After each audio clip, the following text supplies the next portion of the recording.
Woven Pixel just resubbed. It's been 3 months.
Kellar Flame just subbed. It's been 9 months.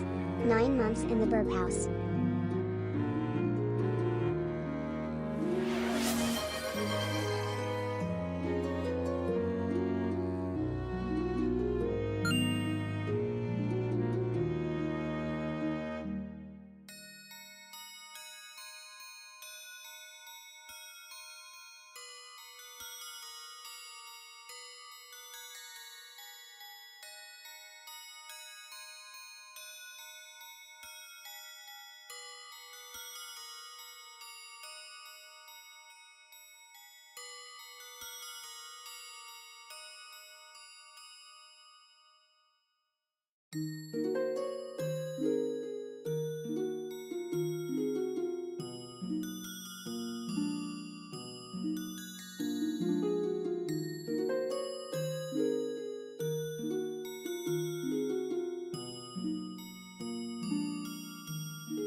Woven Pixel just sent 100 biddies.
Wow.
Hi.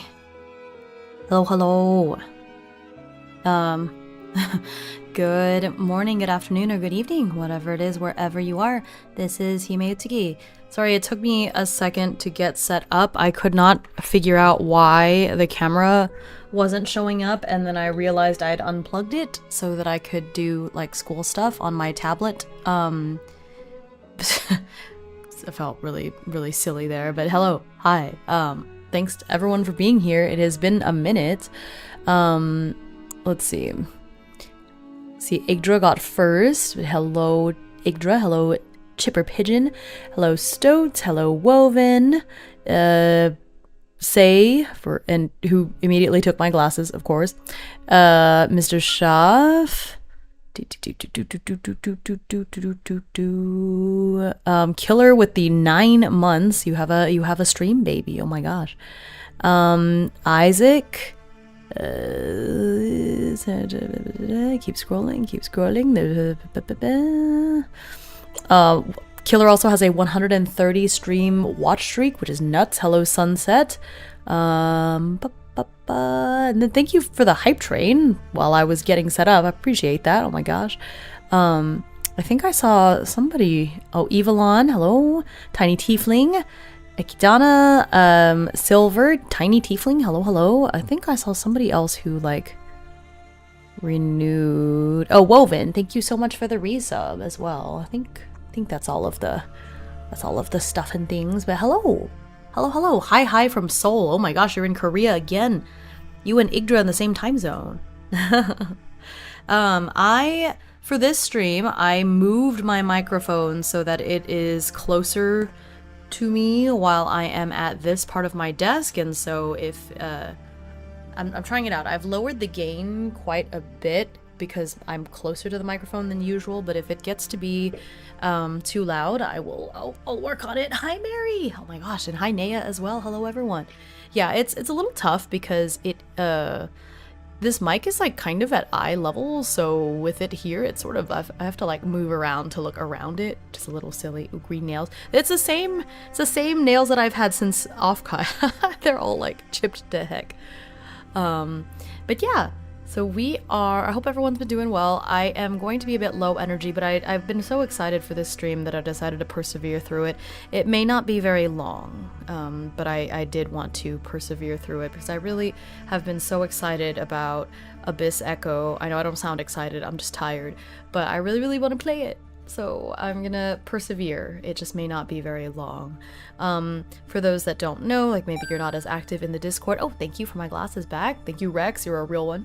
I went back to work this week, so it was the first week of school. So I've had the first 2 days, and it's kind of a lot. these days are extra tough on me because TLDR, we are on a block schedule, so we have A days and B days, and so I teach 4 classes on A day and 4 different classes on B day. So I see each class every other day basically, and basically on B days, due to various reasons, I do not have a planning period. So I basically just teach 4 straight classes, and so I'm a little bushwhacked, not gonna lie, a little tired. But like I said, I've been really excited about playing this game, especially ever since I unboxed it the other day on the Munchkin stream, which seems like it was so long ago. But that's because I didn't stream on Monday or Tuesday, so it just feels like it's been a really long time, even though technically I did stream Sunday and all. So it's good to see everyone. I hope everyone is doing all right. Everybody should get glasses. Good luck with the school year. Thank you so much. Yeah, A days and B days threw me back. Haven't thought about those in ages. They are a part of my daily life. I have to think about them quite often. But yeah, so B days are a little rough for me. I ended up I got to the end of the day and I was like, man, why wasn't I able to get anything done? And then I realized, I was like, oh, I literally had no planning period today. I forgot. And so I had to stay late to get all of my copies and extra stuff done that I needed to get done for tomorrow. So it kind of took a minute. Yeah, so it just took a little bit of time, unfortunately. So yeah, this is my chunk of, I showed this. I talked about this on the off-Kai stream, but this is my beautiful chunk of labradorite. It's not that pretty unless it's reflecting light, unfortunately. See, I can flashbang. I don't know if I can see. Ooh. It's really blurry because it keeps wanting to focus on the there.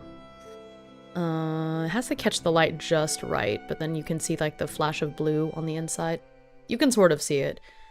It's just not quite catching the light. Oh, there we go. It's a little easier to see. It's really cool. There we go. There we go. You have to see it from the right angles. But when it catches the light just right, it looks like it's lit up on the inside. It's really pretty. But yeah, so I keep this chunk of labradorite on my desk to gaze upon. I'm gonna turn that off because it's a little too bright. It's labradolorite. Looks like a cool texture to have on dice. You know, they do. I have seen labradorite dice, labrador dice.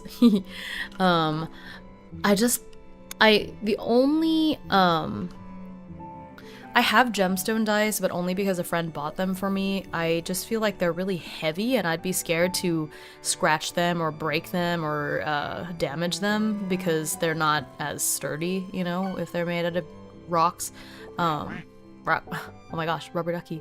So I have actually seen labradorite dice, but you know, there is that. So there's that. Just resubbed. It's been oh my gosh, 18 months! AD, that's 2 stream babies. That's 2. Some myths say that the auroras came out of labradorite that someone hit with a pickaxe once. That's wonderful. It's always good to have a companion rock. Yeah, I have that, and I have this. It's just neat. And then I have some little quartz points that I bought while I was there too. Those are on my desk somewhere. I don't remember where I tossed them to, but yes. Yeah, two babies.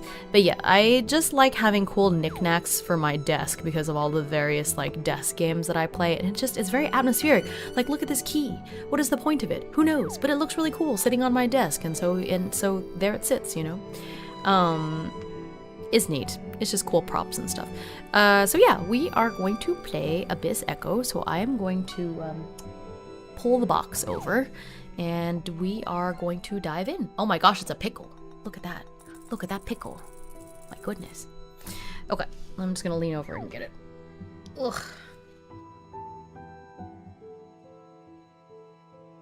It's a big box. If you were here for the unboxing, it's a big box.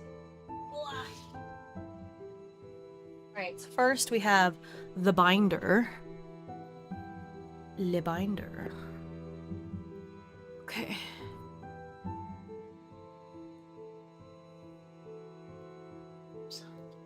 Okay. This has actually nothing to do with the game. It's just a book of more lore. I don't, might be fun to read through it sometimes. Might be fun to read it, but I would feel bad letting people just have access to it when it's like a special. I don't know. On the other hand, you can't really buy the game right now. I don't know if they're gonna reprint it or not, so I don't know if they would care so much. But anyway, so the Esoteric Index is just an add-on, like lore book type of thing. Okay, so I got the binder.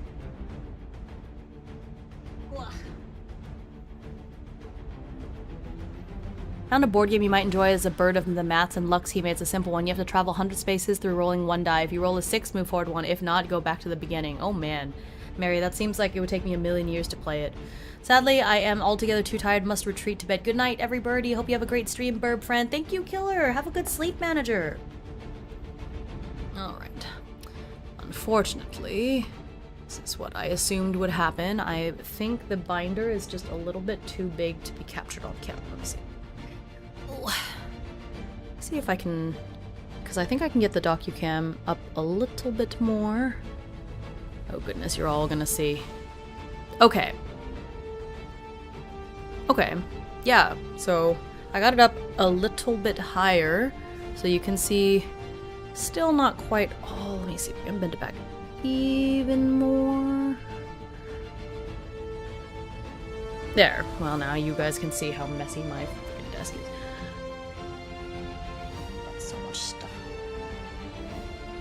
Okay, now you can almost see the entire binder. It's pretty good. Hee. But yeah.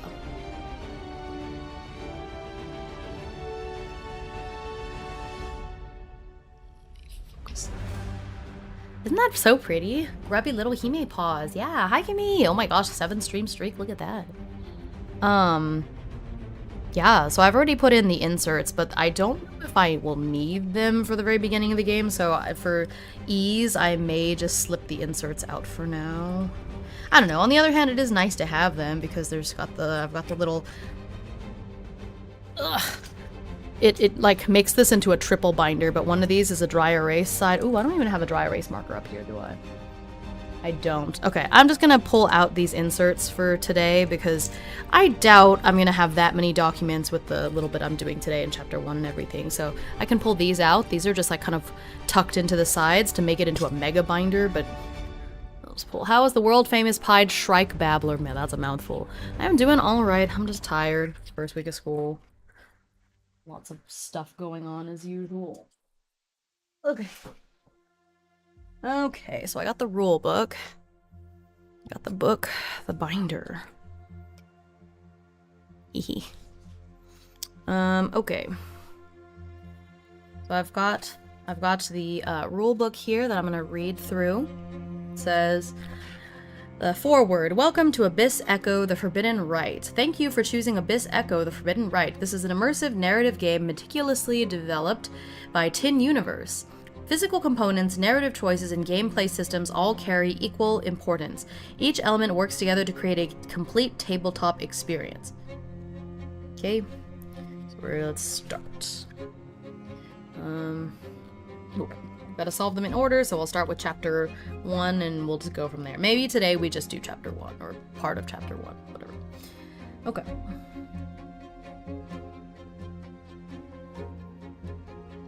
Or I could put the inserts in and like have it up like this so you guys can see a top-down view of everything I'm doing. I guess that's fine.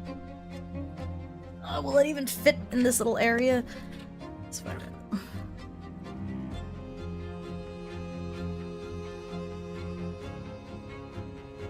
Oh, you know what? I could get the other camera out. Double camera? No way. Because if you just see a bird's eye view, ooh, the microphone gets in the way of the other part. Okay, let's see. Yeah, I don't know about this, you guys. Hang on. Oh, could put the mic like this. This might be good. Okay. Now it's not directly in front of me. It's next to me. I don't know. Does my voice sound funny when the mic is slightly to my left? Does it sound like I'm to the right of you or anything? Aha! Feels like a little informational fort. Feels kind of funny. Okay. Let me see. I have the other camera. Let me see if I can plug that in, and then you can get the scene from behind me, and then you can actually see all the documents and everything. Okay, hang on. We're gonna work this out. I'm building the plane as I fly it.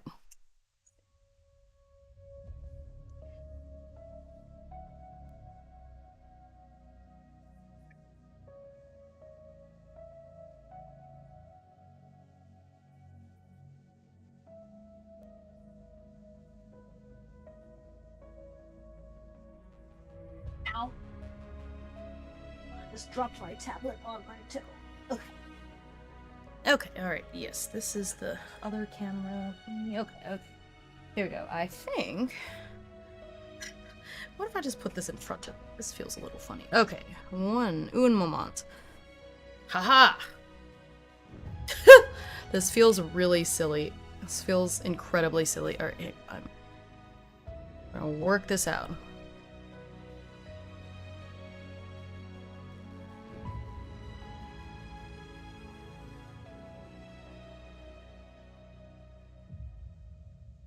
Someone did the math on Reddit for it. The probability of winning is about 1 in... Oh, that's very big.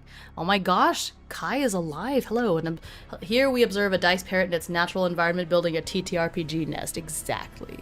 You get it. Alright, here I don't think the bird's eye view is actually very helpful. So let me turn this off and then turn this one on. Oh gosh, now you see even more of my nonsense. Okay, hang on. Hang on. So I'm gonna lower this, actually. No! Why are you zooming in on the Labubu? Why? What is this? Oh, okay. I don't need to put it up as high as I thought. This is so funny. Okay. Well, so what if you see all the crap up there? Maybe it's fine. No, it's not fine. Hang on, I'll fix it. What a weird view. Okay. Right. Whee! Okay. How about this angle? Do you feel properly boxed in?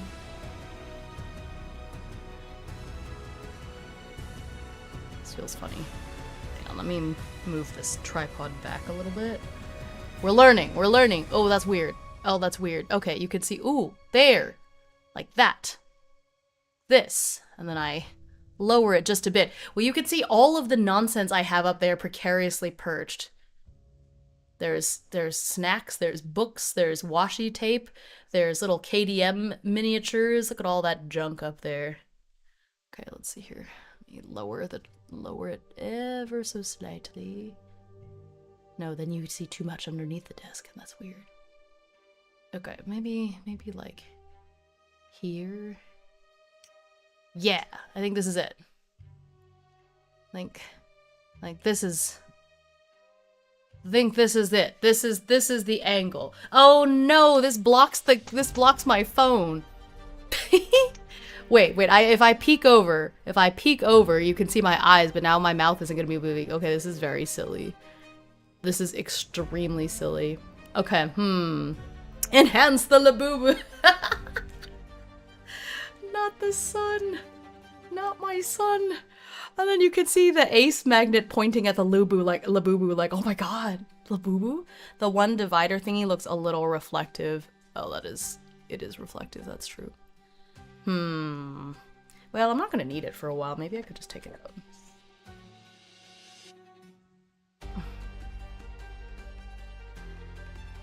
Ugh. Okay. There. I'll just take it out for now. Probably not gonna use it for a little while. Okay. Okay. I think this works. My gosh, now you've seen too much. Now you see too much, indeed. This looks kind of funny. I wish I had something here to like block all the junk up there. You all are seeing too much. You see my mess. My mess. Ah. Okay. Well, now I gotta figure out where the hecky to put my phone. I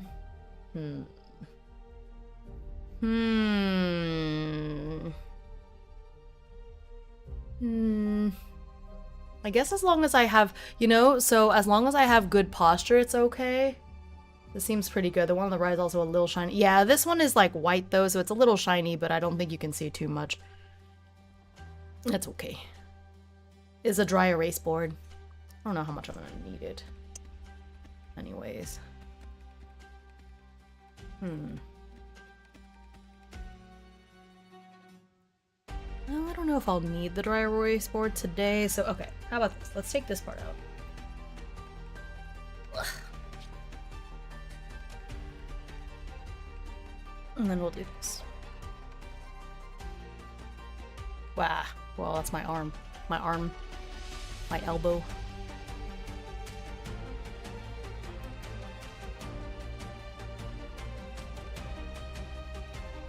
Haha!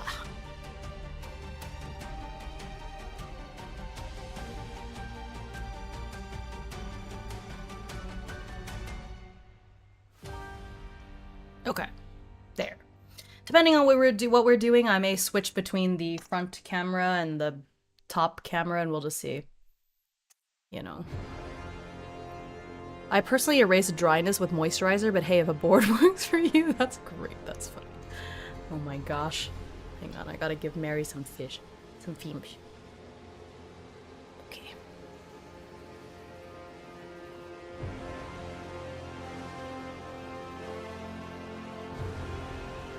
That was pretty clever. Okay, I think we're good. So as long as I have good posture, my phone can capture me just fine. So if for some reason it stops capturing my face, you know I'm slouching. Oh my gosh. That's how we're gonna do it. Okay. Okay. I'm gonna try to roll my chair in without hitting the tripod. All right. If you could see this setup, it is so sad. I have so much crap on my desk. Okay, every time I clean it up, and then it just comes back. What is it with mess and just returning? Mess never truly goes away. That's wild. What's up with that? I don't like it. Okay, so we have created we created that. It is the vessel of madness. This heavy loose-leaf binder, known as the Forbidden Stage, known as the Forbidden Stage, was once a normal student diary that Rodrigo carried from 1925 to 1926. Unknown events corrupted and distorted it into its current form. It now carries a disturbing presence. The truth behind this transformation awaits discovery during your investigation. When you need to insert or replace chapter pages, open the central 6-ring metal binder. The regular procedure is to press the metal tabs at both the top and bottom at the same time. Right, okay. There's also a personal compartment, etc., etc. And we can place it all into the engraved bag. This is not merely for dust protection. Perhaps it is also to prevent certain things inside from quietly slipping out in the dead of night. So yeah, they gave me this nice little velvet pouch to put the binder in. It's very nice, very cute. Alright. And then I also have the dice tray. This is the blue one that I got. I decided to just do this at my desk, so yeah, they're, fortunately, we're not gonna be able to use the, whatchamacallit, wow, words. Wow, what is that thing called? The name just popped out of my head. What was I even just saying just now? I already forgot. Okay, forget it. Never mind. Oh, the blanket. Yeah, the map. I do not have enough space to lay out the map. Sad. Okay. Now I need to get to the shelf. There they go. Ooh, do I want to use this sand scope or the one in the expansion?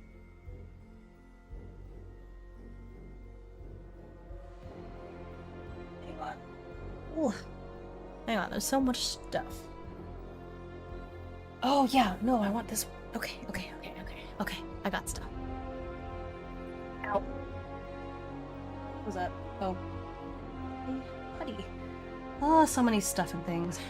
I'm sorry, I really hoped I would have a little bit more time to get everything ready, but flying by the seat of my pants here. Okay. I'm wearing a dress, but, Now, metaphorically speaking. seat of my pants. Ugh. Okay. Yeah, so my desktop is not big enough for the map, but okay. So we have this fan scope. I'm gonna use this one. Oh, I forgot that there's a soundtrack, but it's a CD! I don't have a CD player! Okay, next time. I'll get it ready next time. And then I have a coin. I like this blue coin, but I don't really want to use it because it's a little different. So I don't want to use it this time. I think I'll use it on the maybe subsequent playthroughs or something. Okay. So I got that. Got the other thing. Okay, that's all I need out of the expansion box. Okay. Now we continue. It's the first time. I'm trying to figure out, you know, everything that I need. So I have everything. Subsequent streams of this will be a lot more together. I'm just working it out today. Doing my best. Okay. Okay. Okay.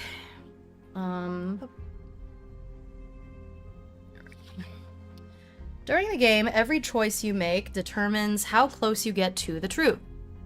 Here, I feel like I'm reading a bedtime story to y'all. Sometimes you must rely on instinct to make a story decision. Other times you must entrust your fate to the dice. Some situations require a deadly combination of both. Always remember, in the world of Cthulhu, fate never favors anyone, and it is absolutely not fair.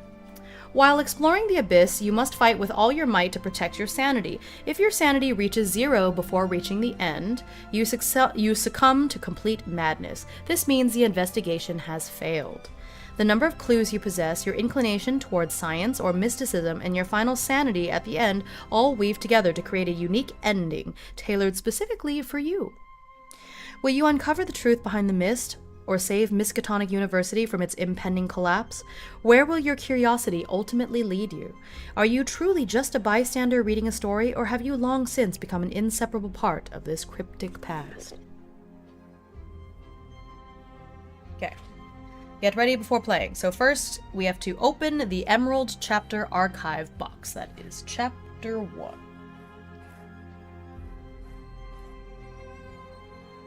Okay. Is this the right one? Yep. It says medical freshman. It is reflective, so let me cut off the little plastic wrap first. It is obviously replayable because there's a lot of different endings. There's even like almost like a little achievement board with stickers that you get to attach. But we're just gonna just see how it goes. Yeah, I didn't see any news about whether they were going to reprint it or not. I'm assuming they are because they kept saying like, oh, the Kickstarter price versus the MSRP price, which means there should be an MSRP, right? But I don't know. I linked to the Kickstarter in the description of the YouTube video, but yeah, there's no way that I can see for you to buy the game right now, unfortunately. But yeah, okay, so here's the box. Medical Freshman, Chapter 1.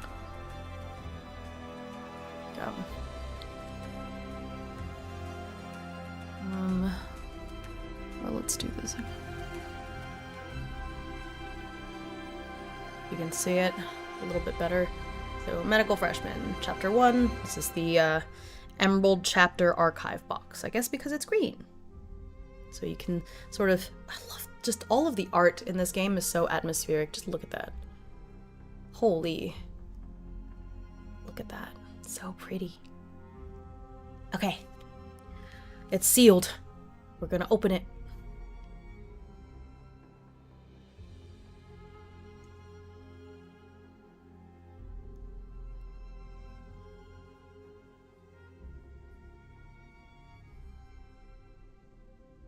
I'm gonna try to open it. You guys want to see this really cool letter opener thing that I have, which I think is perfect for this aesthetic? Some of you have seen it already.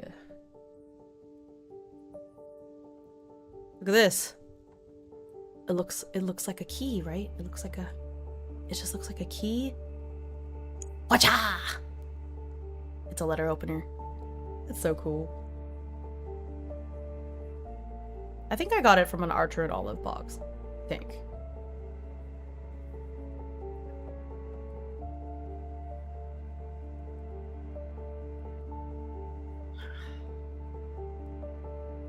Oh, I thought that would help. Holy, that's cool. I know, right? Well, I thought I could go underneath the sticker, but I don't think that's gonna work. Well, so the letter opener, I brought it out for the coolness effect, but it didn't end up being able to get used in that way. Okay. So we've opened the Emerald Chapter Archive box. We need to assemble the stage. Arrange the story booklet, special pages, and sealed file folders in strict numerical orders. Hear them using the metal rings of the Forbidden Stage. Okay. Alright, we're gonna switch the overhead view because you're gonna be viewing a lot of top-down stuff. Okay.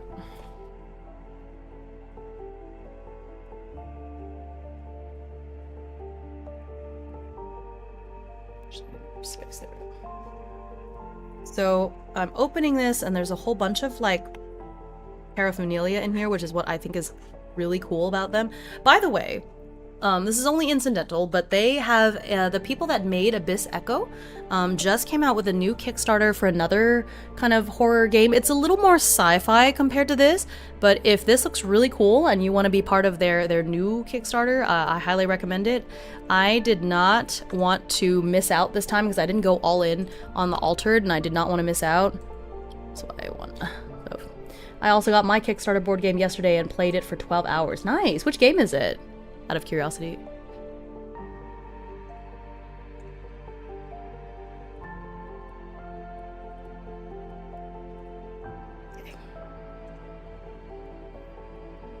Sublime Dark. Oh, I think I saw that one. I didn't back it though. That's awesome.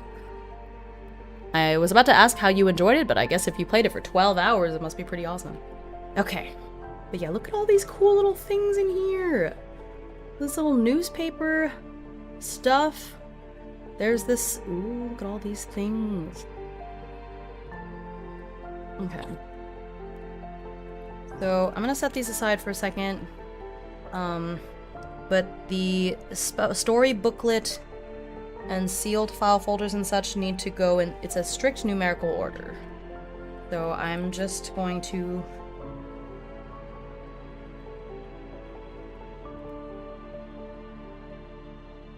story booklet, medical freshman.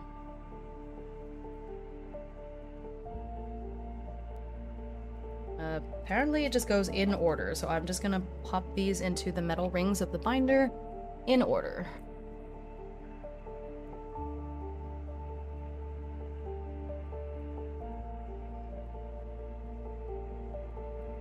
Figure out where I put that one bookmark that I had earlier. There's like a magnetic bookmark for you to help keep your place when you play this game. Oh, hang on. Using a binder while it's like upright is a little tricky. Okay. Ugh.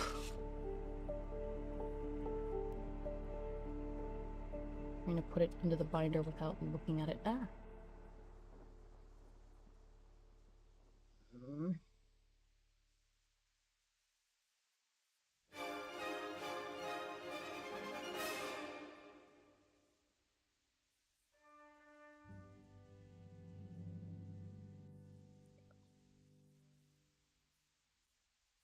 Okay.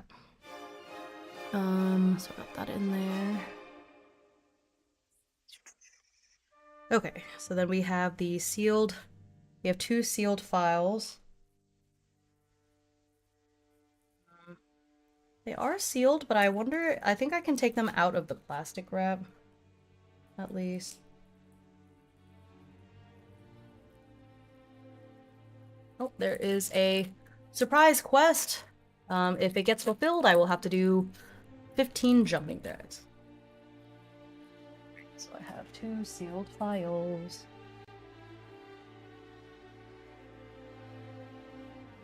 These are also just gonna go into the binder. Should they just go in order? The story booklet? Okay, so the sealed files are just gonna go behind the story booklet.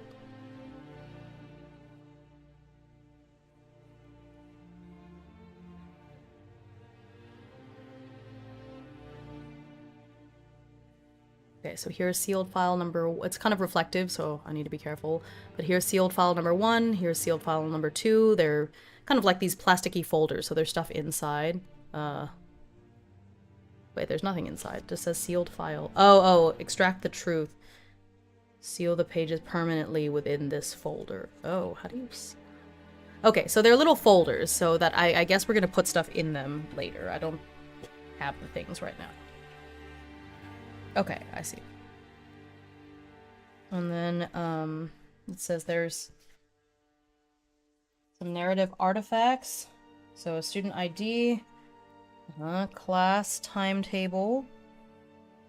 Where's that? Can't find the time. Oh, here.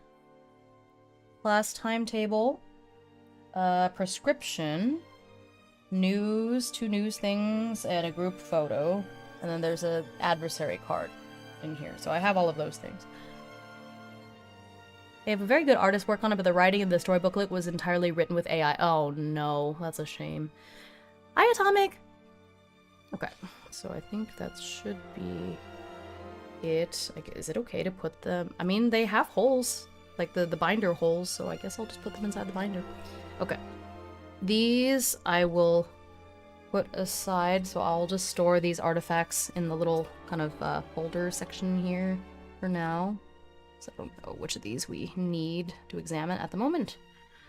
These I'll just put over here. I had an idea for goblins. What if their blood cells aren't hemoglobin, but hemogoblin?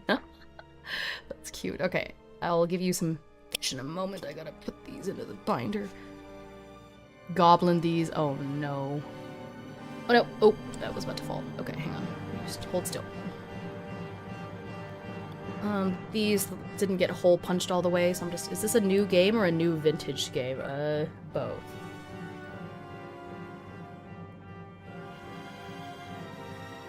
Okay. Just... This particular sealed file, the little binder holes, they didn't pop the inner plastic all the way through, so I can't fit it into the binder rings until I do that. Oh, I'm so tired. I'm doing my best. I'm running on empty fumes this week. It's one of those times where it is very sad that caffeine does nothing for me, because I really wish I could utilize it.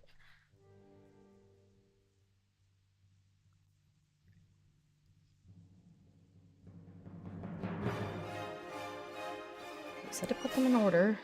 Secure them, yeah, in strict numerical order. Story booklet, special pages, and sealed files. There we go. What? I already popped this one out. Oh, I thought I did. I guess not. Okay. There we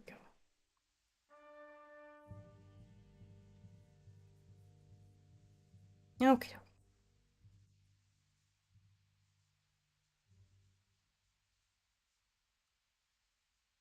Okay.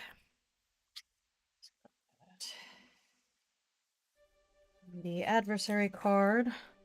I'll just take it out of the plastic wrap. It's really cool. I'm gonna try not to look at it too much because I don't want to be too spoiled. So I'm just gonna tuck it in here with the other artifacts and things for now. Time being, box. Back in there. Oh. Okay. Alright. Did that. Display evidence. Unfold the Trophies of Fate wall chart and lay it flat or mount it on a wall. Goodness gracious. I do not think there's enough space here for the Trophies of Fate. So I may actually have to mount it on the wall behind me. Let me see if there's even space on the wall behind me for that. It's big.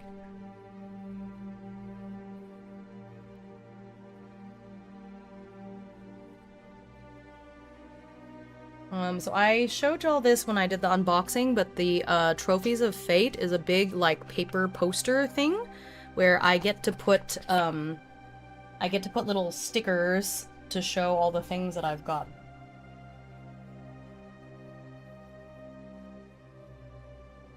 Wow, it's bigger than my entire desk, so can't do that. Yeah, so I'm gonna get up really quick. I'm gonna see if it will even fit on my wall, because I may not even have enough space to put it on the wall. Because if I can at least put it on the wall, I think that'd be nice, and then I'll periodically just like snap a picture of it and show it to y'all, or maybe we can do that in between sessions or something. Oh, ooh, I think there is space. Oops, I think I kicked the tripod. Okay, let's see. Oh, there is space. Okay. Do I have any push pins? I don't want to tape it to the wall.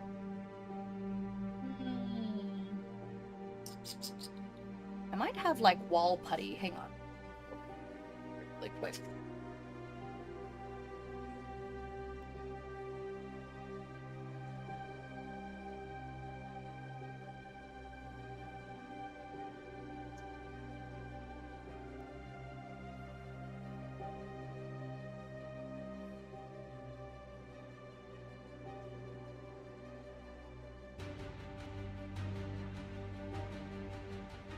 Push pins at school. I don't think I have any push pins here at home, unfortunately. I don't want to tape this to the wall. Well, maybe if I use washi tape it should be okay, but then washi tape might not stick to the wall very well.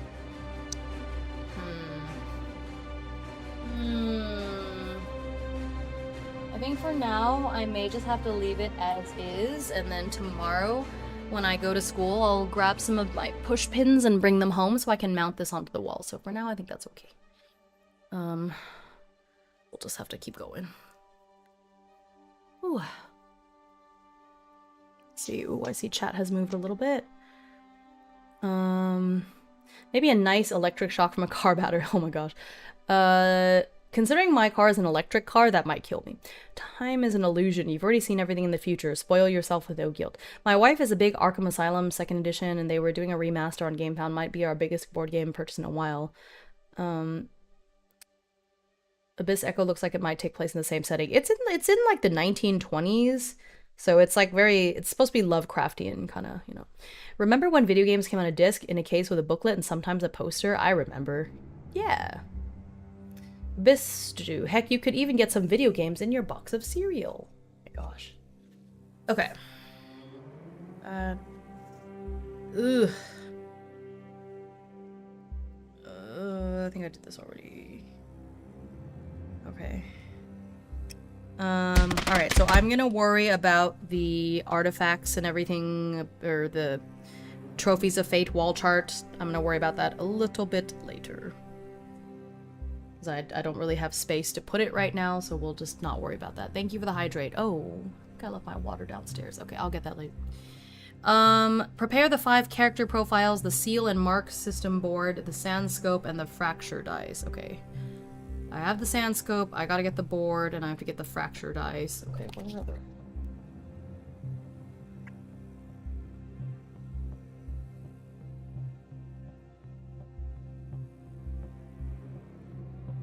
Come back. Oh.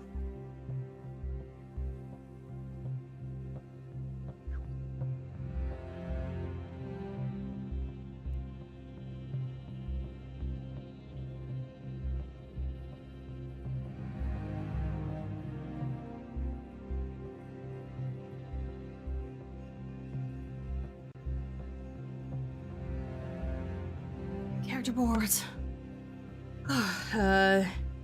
Character boards, the sand scope, fracture. Oh, the seal and mark system.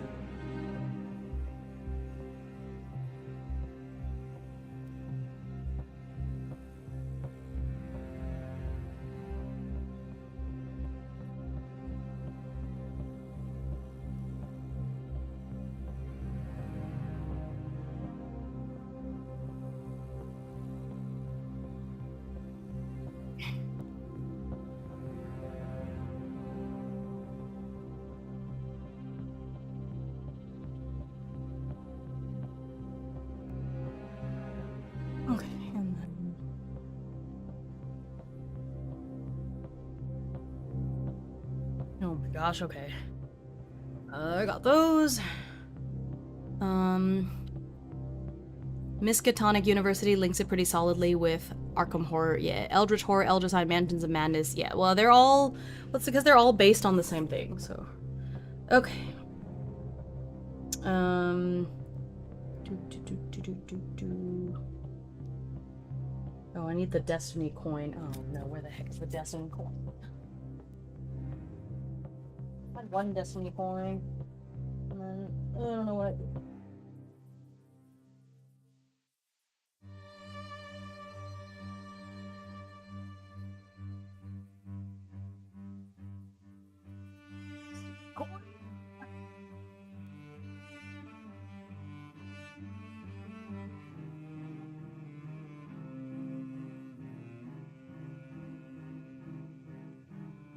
Oh, there's the coin. Okay, hang on.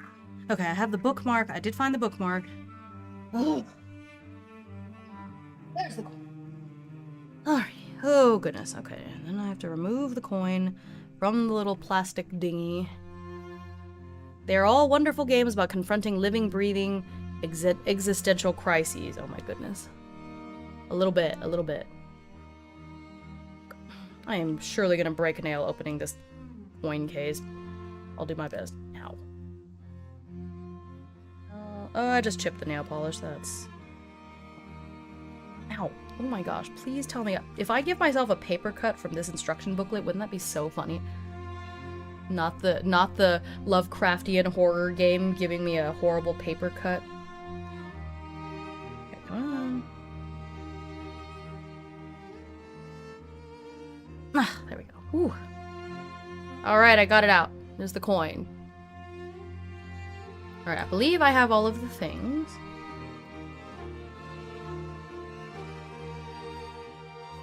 Wait, I need the letter.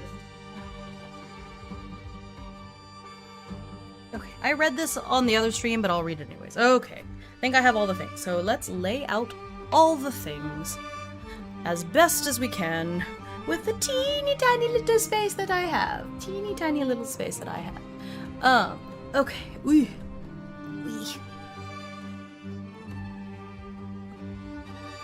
Letter opener away. Didn't need it anyways. Okay. I better read this letter. Tuck that there for now. Nope, where'd it go? Come back.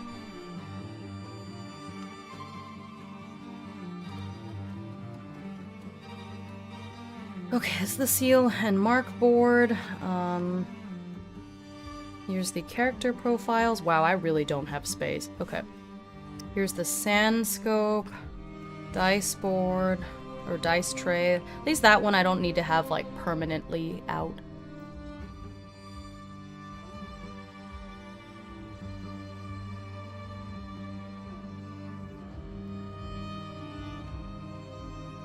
No, this is not Fantasy Flight. This is the first game released by this creator. It's, I think they're called Tin Universe. Yeah. Ooh, okay.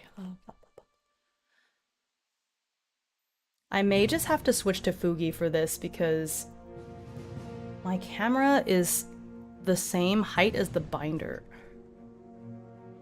Okay, I moved it forward a little bit now. I think it might be a little bit easier to see. Okay, I think the camera should be all right now. Okay.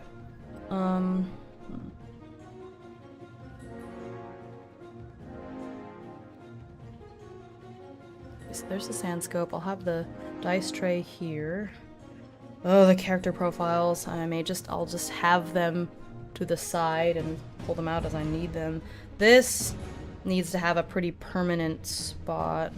Okay, let me see how to prepare that.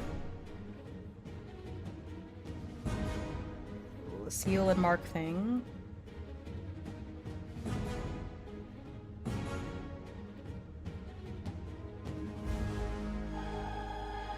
Okay.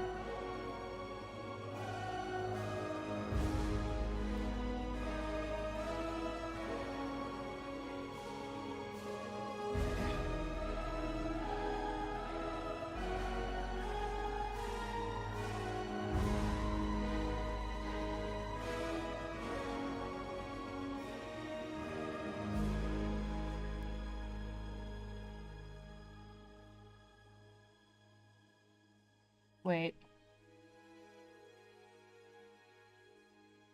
I think some of my things are in the wrong order. Why are the pages all funky? Oh, I see. These are supposed to go after those. Oh my God.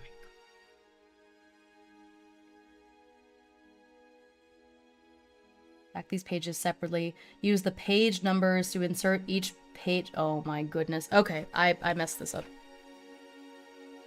I just put them in the order that they were in the box, but that's not correct. I messed up.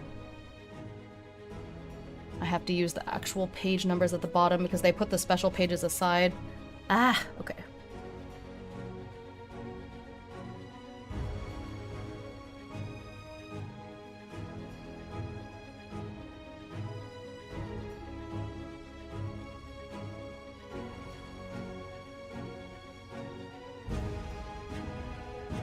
Okay.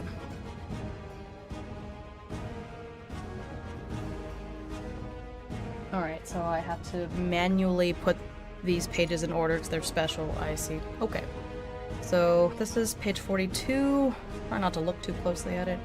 This is 43 and 44. And this next one I need to put in is page 68, so...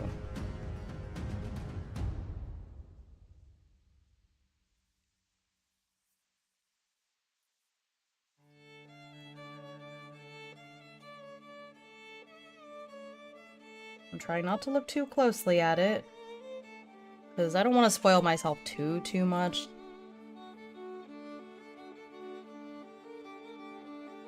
I see. So the special pages, they had to be packed separately, so I have to put everything back together in order. This is page 52. Ohayo, Ichigo-san. 52.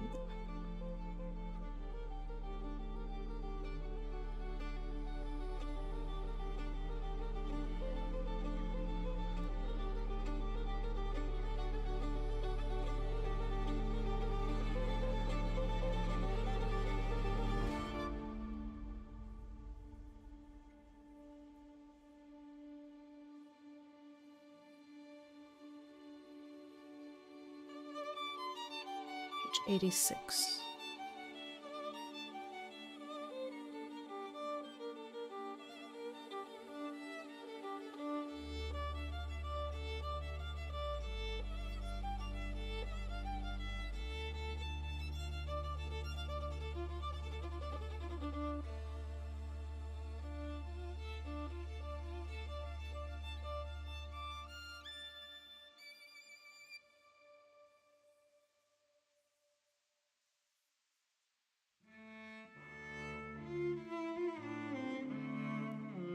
Okay, now everything should be good. Sealed files I do have to put in a certain page. Okay, so this is page 103.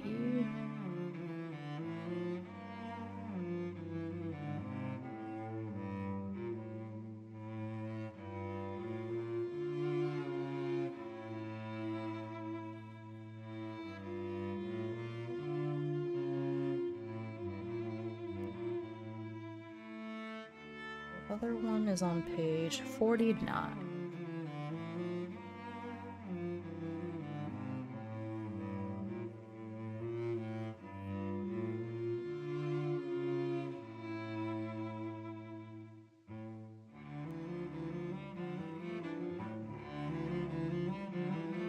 Okay. Now all the pages are in order. Okay, I see. So I just had to do a teensy bit of reconstruction. No big deal. Now I get to put this back in the binder, and now everything is in order, so we could just read in order. The music is fire. This whole playlist is fire. I love the typography of this game. Thank you. I'm listening to a dark classical playlist. I thought it would just work for the, you know, the Lovecraftian vibes and everything. So I'm glad you think it works. And yeah, the typography, the artwork, everything in this game is just absolutely gorgeous. Just beautiful. The craftsmanship and workmanship of every single piece has just been absolutely amazing. I'm so excited. Sorry, I know that watching me set up is not terribly exciting, but I think I'm almost done. Hello. Let's see, Salada, and Rodney. Oh, sorry, I read backwards, so sorry. I'm not supposed to read when you do the quiet hello, but I saw that before. My bad. Okay. Oh my gosh. Again, it is a little difficult to assemble the binder. It is upright. Shoot, I messed it up. You're dealing with prestige materials. I know, right? It's really cool. I regret not going all in. I did the tier right before all in, so there's some extras that I didn't get, and I regret it, so made sure to go all in on the next thing. God, get in the... Ugh!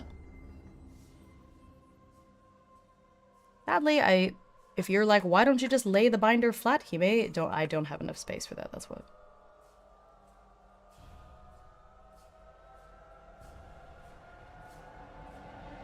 Okay. Now that's done. Okay, I'm gonna set the seals and marks aside since we have to unlock them as we go anyways, so I'm not gonna worry about them too much right now. So I'm putting all of them on the little board and I'm gonna put the board away. Yeah, sometimes that means things come out at a finicky... Yeah, a little bit. Just a little bit. Okay, so I'm just gonna put those nearby, but not worry about it too much, because again, we're at the very beginning of the game. Seems a little unlikely that we'll get that far into it anyways. Okay. Okay. Alright, I got that. Put that all together.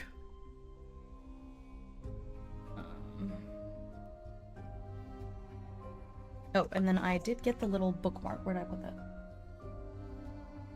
Just the characters are in my lap. Where did I put the bookmark thing? Hello? Where? I just had it. Hello? What the heck?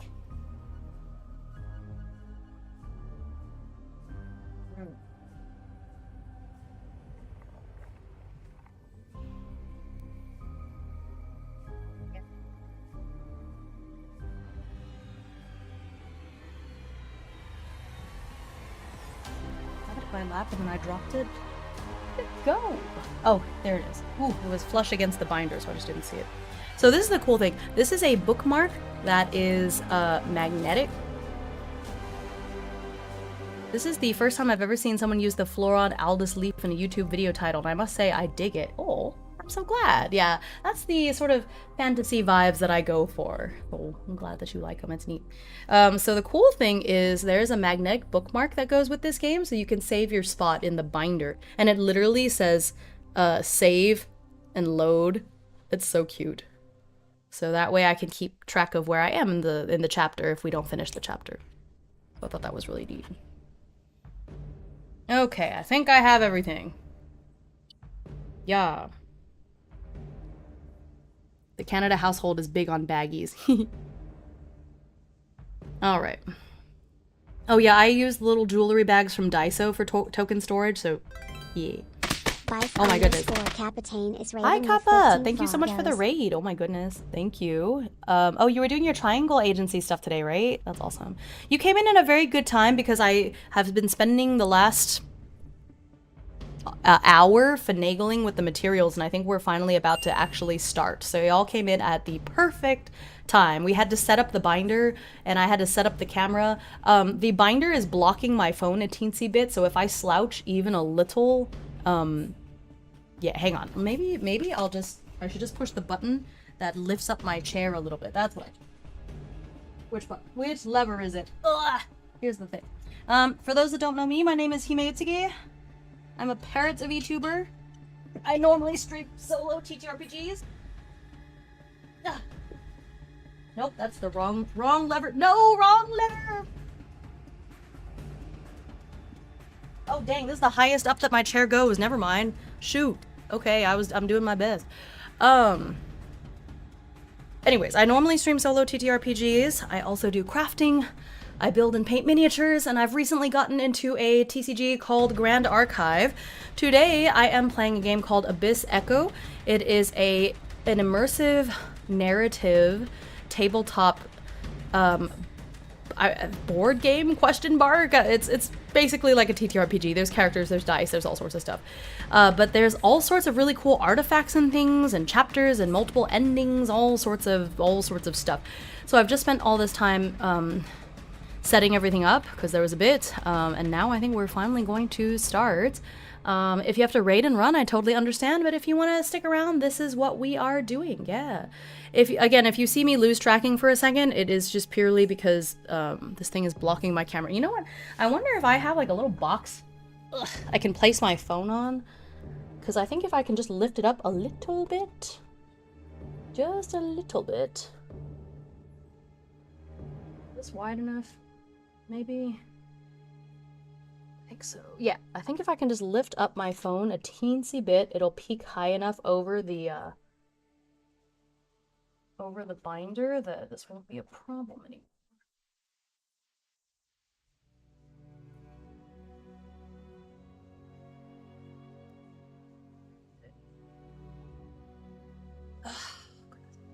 Probably gonna be here and there a bit as I'm going to eat something. Oh, good. Yes, please eat.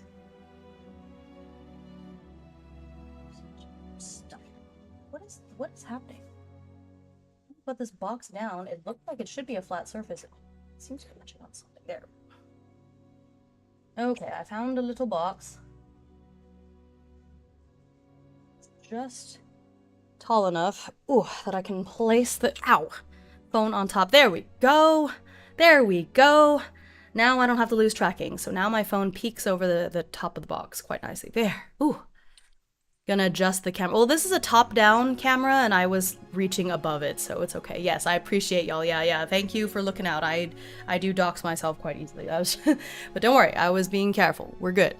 We are so good. We're so back. Okay, here we go. I don't have enough space to lay out all the things properly as I should, because we have 5 character cards. Do I have space to put all of them? No.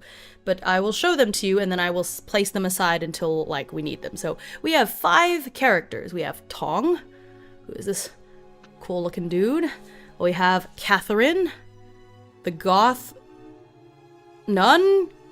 Who knows? I don't know. We'll find out. Rodrigo Ricci. And then there's Olga Romanova. I think she's an assassin, maybe. Who knows? I don't know.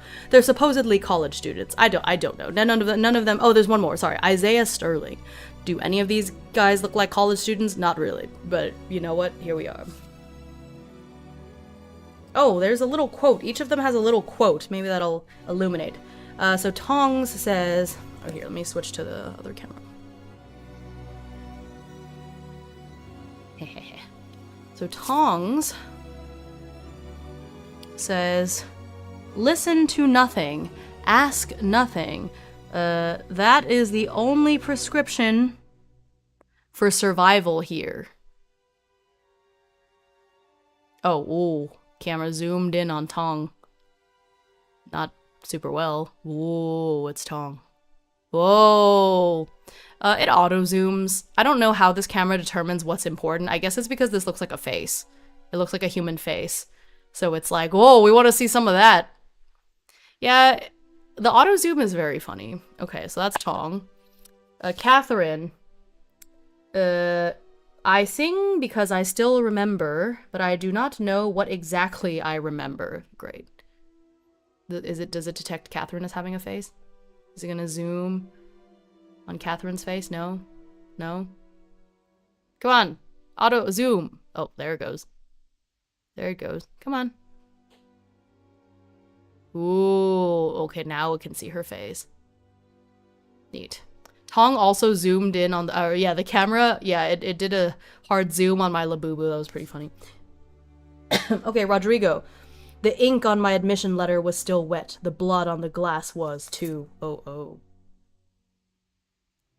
Alright, test.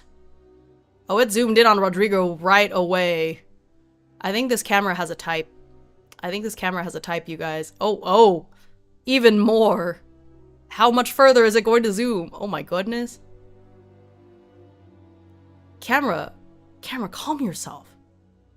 Calm yourself. You can't show your biases like that. Now we just know Rodrigo's gonna be the first to die. Alright, here's Olga. Truth is always frozen beneath the ice, and I hold the ice pick. Eh? Eh? Wow, really? It autofocused but did not zoom at all. That's very funny. It autofocused. It focused right away, but no zoom. Not a speck of zoom. Camera doesn't care about Olga. I see how it is. I think the camera just doesn't like women. Because it did the same thing with Catherine. That's very funny. Okay, Isaiah. Knowledge is a lethal venom. I am the Sealy that measures the dose. Okay, how do you feel about Isaiah? Isaiah? Okay. Oh. Okay. Yeah, y'all, I think my camera might be a misogynist. I don't know how I feel about that. Come on. Come on. Camera. Heh. Heh. Really? That's it? That's it? Yeah, my camera hates women. What the heck? Wow, that's so funny. Here, let's try. Hey, look, I got Rodrigo.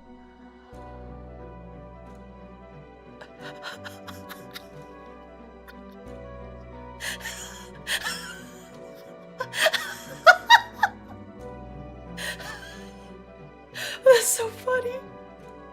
Look, it's your fave. That's so funny. That's so funny. Okay, I see how it is.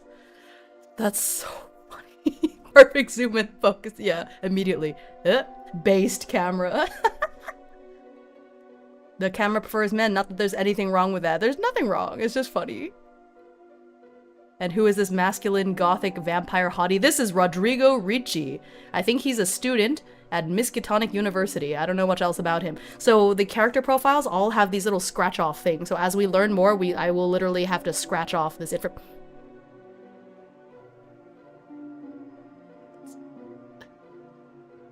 I'm cracking up. I tilted Rodrigo, the card, away from the camera a little bit, and it was like, no, come back, and zoomed all the...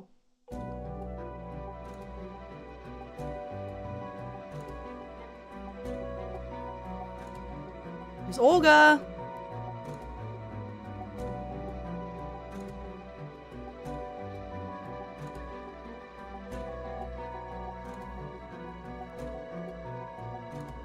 Catherine?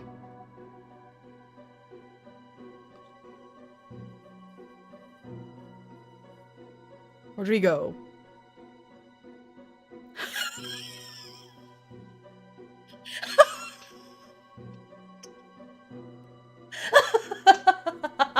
I'm telling you.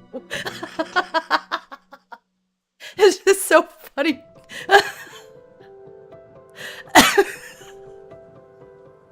Somebody clip that, please. I can't, it's so funny. Dead. Oh my days. Okay, let's switch it. Really? You got nothing? For the hot goth nun? Nothing?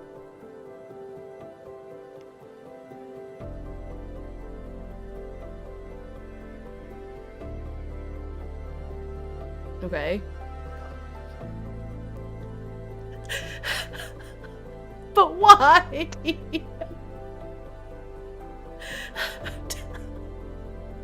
Why is it so funny every time? Okay.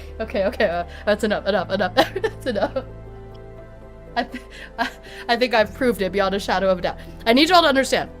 This camera has no buttons. It automatically zooms. I have no idea what oh, that's so funny.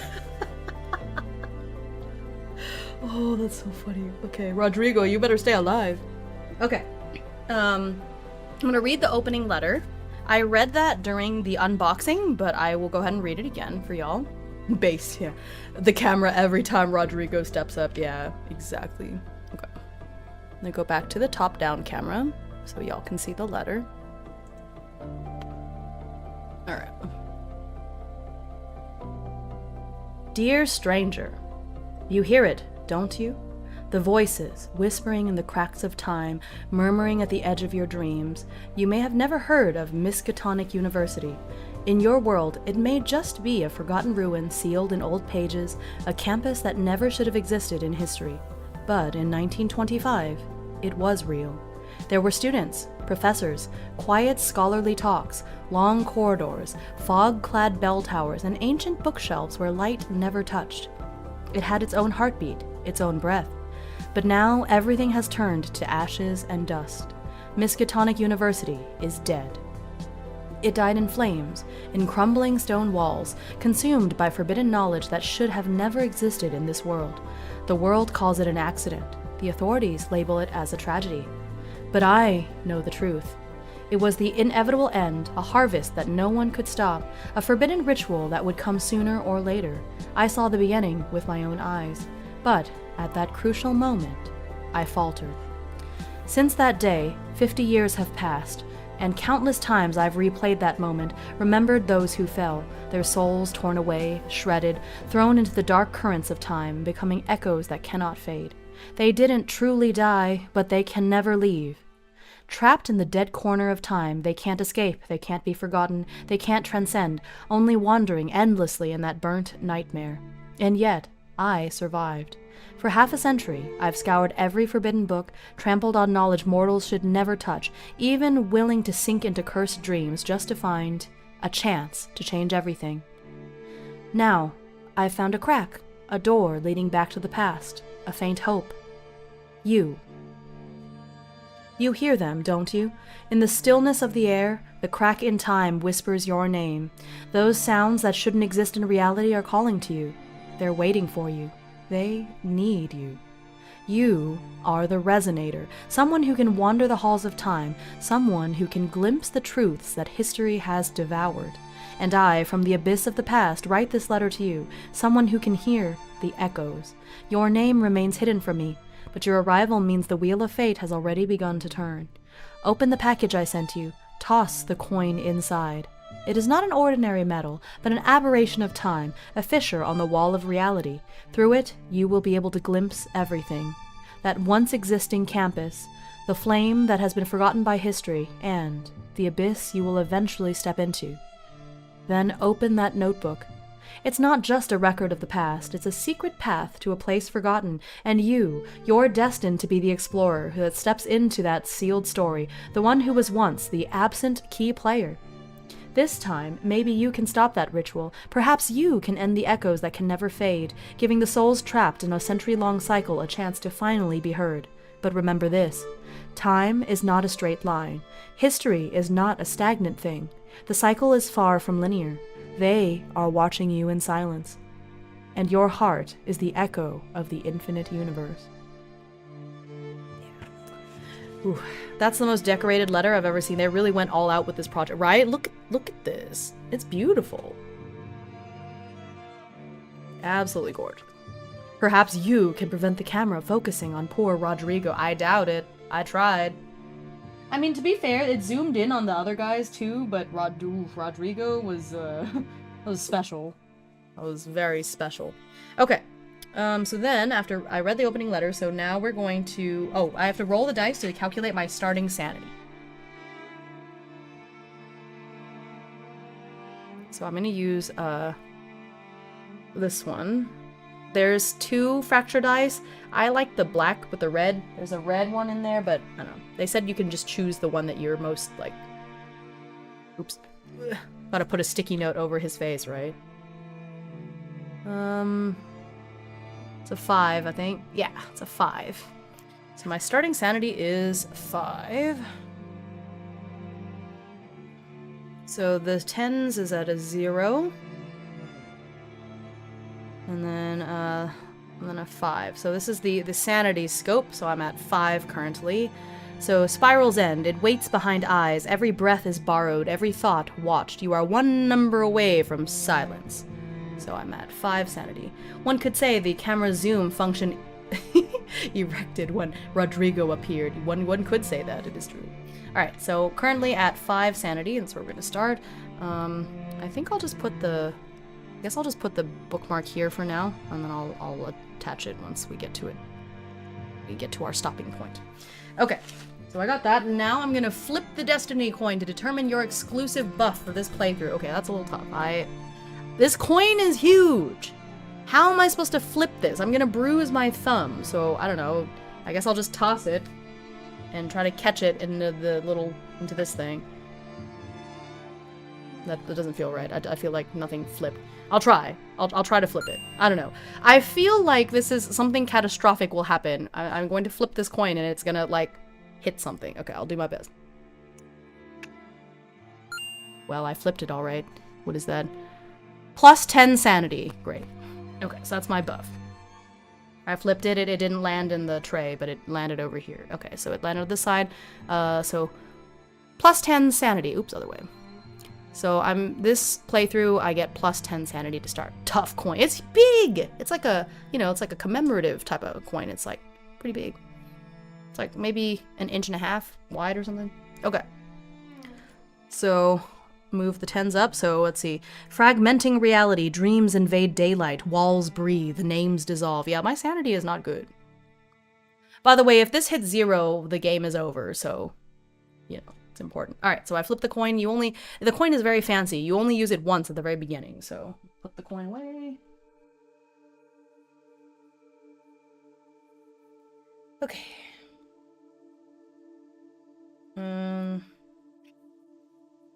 What's that? The game officially begins. Throughout your adventure, whenever you obtain a narrative artifact, place the corresponding narrative artifact tokens onto the designated area of the Trophies of Fate chart. That is the thing that I need to put on my wall, but I can't, so I'm gonna get push pins. Gotta remind myself to bring push pins home. Whenever your sanity is shaken or restored, ensure you immediately adjust your san on the san scope. Okay. Mary always has some of the best emotes. I know, right? Is it truly Lovecraftian if you don't go insane and lose all your sanity? Exactly. It's gonna happen, I'm sure. Basic procedures, okay? Let me flip back to this camera. Hi, Ego! Oh my gosh, did you know yesterday the husband went to the gym? Because I texted him on my way home, and he was like, I'm at the gym. I'm watching Ego stream while I work out. So, just so you know, that happened. Yeah. And then he said he did talk in your chat, but you probably didn't know it was him. So at some point, somebody was speaking to you and it was the husband. That's so funny. What were you even streaming? What were you streaming? Because the idea of, like, working out to a Twitch stream is so funny to me.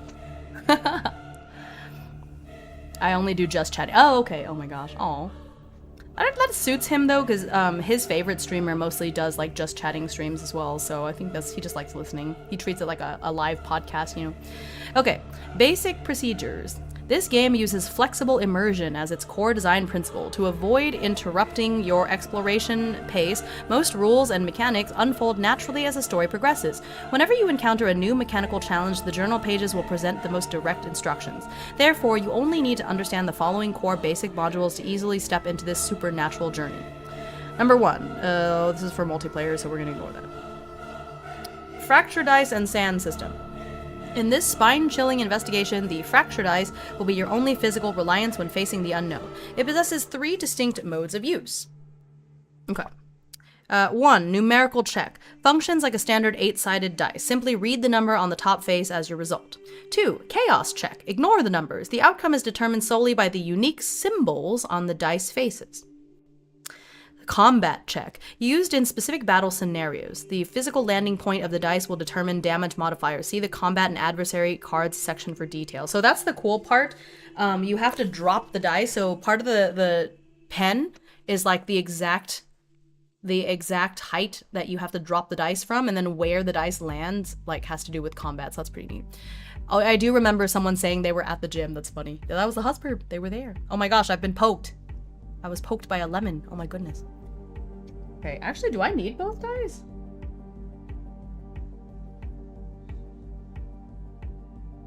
Oh no, I think... Let me see the other one. I think they're the same. I remember reading that both dice are the same. It's just the colors. So they said just choose the one that you like.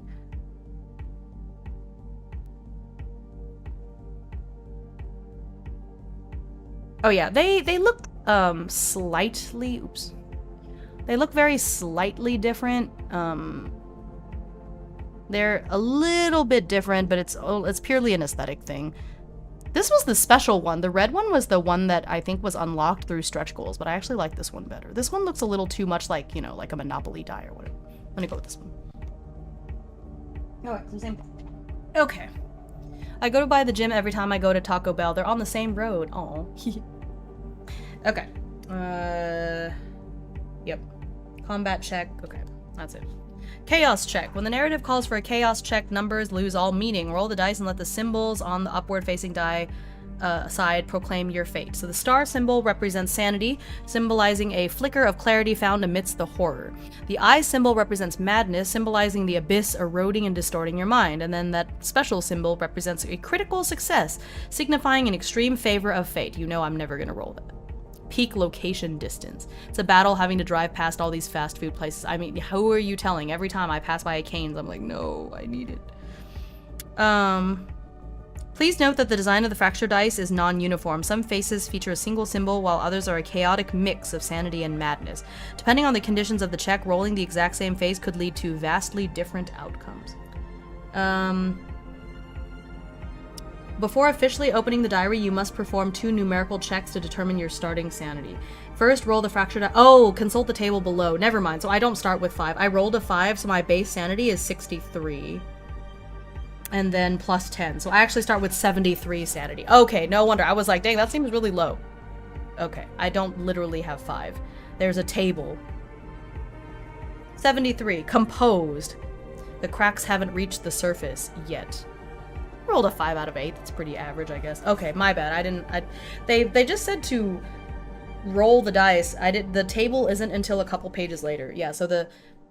Oh, wow. Okay. Wow. It's like an exploding dice. So if you roll an 8, then you get to add 4 and just keep rolling. Welcome to this... Hi, Star of Lights! Hello, hello. But yeah, okay, so cool. Nice. All right. Calculation demonstrate. Okay, I did that already. Please note that the absolute ceiling of mortal sanity is strictly locked at 89. If your initial sanity exceeds 89, the overflowing points do not vanish. Instead, record them on a separate note. They are transformed into a precious mental buffer. During your subsequent investigation, any sanity loss will be deducted from your mental buffer first until it reaches 0. The Sandscope. Like 2 bloodshot eyes staring into your soul, the Sandscope is a dual dial component specifically for recording and tracking your current san. It consists of 2 independently rotatable discs and an eerie hollowed window. You may adjust and display your real-time san at any moment by manually rotating the left and right dials. Listen to the brain's whisper. During the game's suffocating progression, whenever your san is impacted or unexpectedly recovers, simply rotate the dials to adjust the number to the latest reading. At this moment, though the hollowed-out window above the left eye, you will see more than just cold clinical numbers. You will discover a descriptive prompt regarding your current sanity status. Please ensure you carefully read these whispers as they manifest alongside your declining points. They provide the most direct and immediate insight into the harrowing depths of your current mental state. So yeah, I'm composed right now. Resonator warning. While your sanity remains intact, these windows may offer mere reminders. However, as the numbers plummet towards the unknown abyss, be prepared to face increasingly hair-raising distortions. When sanity is less than 25, your senses will undergo a physical distortion. Immediately retrieve the NeuroVeil translucent filter card, place it over the diary page you are currently reading. Yeah, so there's like secret stuff on all the pages that will change. That little plastic thing that I took out because Mary said it was too reflective, which good looking out, Mary, thank you. It will reveal hidden text if you look at it through that. So, and then I already flipped the Destiny coin. Nice. Oh, it's per session. Nice. Fate's intervention in multiple playthroughs. There's no need to toss the coin again. Simply flip it over, utilize the buff on the opposite side. Oh, is it per session or is it per, like, playthrough? Oh, you're supposed to spin it. My bad. No, it says once the coin stops spinning. Oh, like when it lands. Okay. It says for this game session, but then later it says in multiple playthroughs, New Game Plus, you don't toss the coin again. So I think it is per, like, campaign. I stare back at the bloodshot eyes with my own bloodshot eyes. Basically, it's my fault if we find no secrets. You got to have the best emotes as an average great thinker. Oh my god, look at that thing. Too reflective for them bug eyes. Well, I think Mary was looking out and didn't want me to accidentally dox myself, as I am wont to do. Okay, the seal and mark system. Every inclination you show within the abyss will be placed on the record. The dedicated board for the mark system consists of 3 distinctive types of markers. The seal key, a credential that transcends timelines. This proves you have earned the right, even in the direst of circumstances, to unlock specific sealed files, allowing you to tear away the veil and reveal new truths in subsequent playthroughs. And then the mark of the erudite represents your preference for utilizing logic, reason, and academic knowledge to dissect the unknown. The accumulation of these marks will have a profound impact when the game moves towards its final resolution. Then finally, the mark of chaos represents your tendency to embrace madness and chaos itself. Much like the mark of the erudite, these serve as critical scores that will shape your ultimate ending. And it'll tell you to get the marks, and I'll just add it to the board when that happens. Oh my gosh, is this Vivaldi? Is this winter? Dun, dun, dun, dun, dun. I think so. I think it's winter. Anyways, Vivaldi. It's 4 seasons. Okay. Face the fear. Okay, well, I'll worry about the combat when we get to that, so... Okay. So, do we just read? I think we just go. Alright. I think we're just gonna dive in from here. So I'm gonna put the dice tray away until we need it.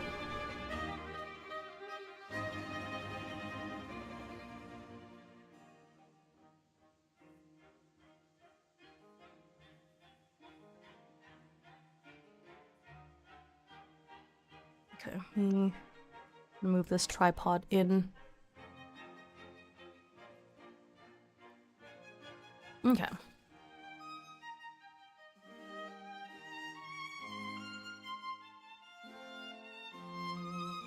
There, now you can actually see the...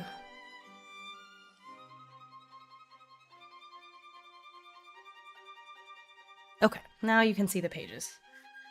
Okay, I'll put the character things here underneath this tray. I thought I didn't have Rodrigo on top. Okay. So we have, 73. Oh dang, this left one is like very... It spins by itself really easily, so just be careful with it. Okay, here we go.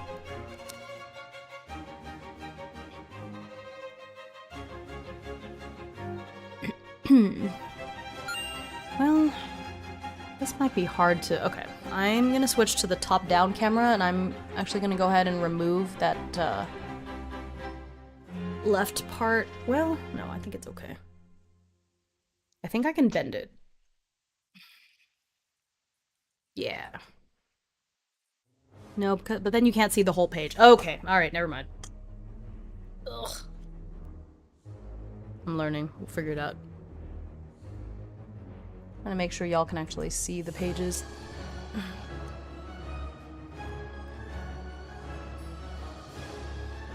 Okay. It's the best I can do.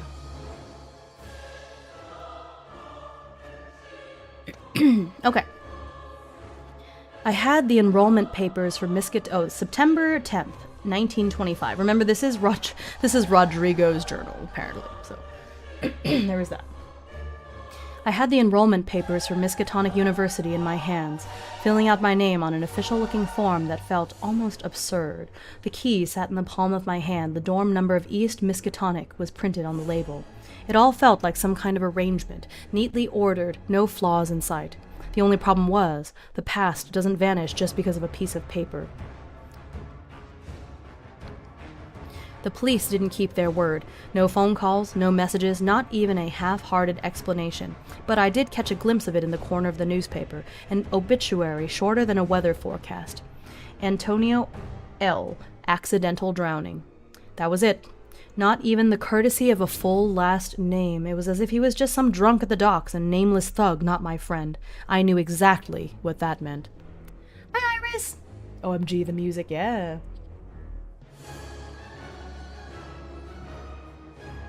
Once again, they buried the truth in deals, tucked the deals in silence, and let the silence drown in the water.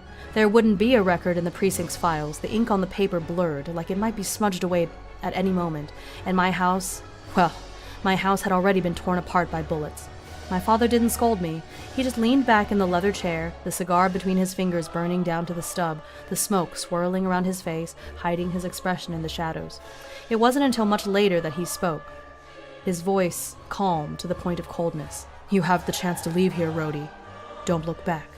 That tone, it was a warning, an order, but also something like release, as if he knew I'd end up coming back anyway. Oh, I'll be leaving for night. See you soon, everybody. Bye, Isaac! Perhaps Baroque-era composers will save us from the Lovecraftian horrors. I highly doubt that.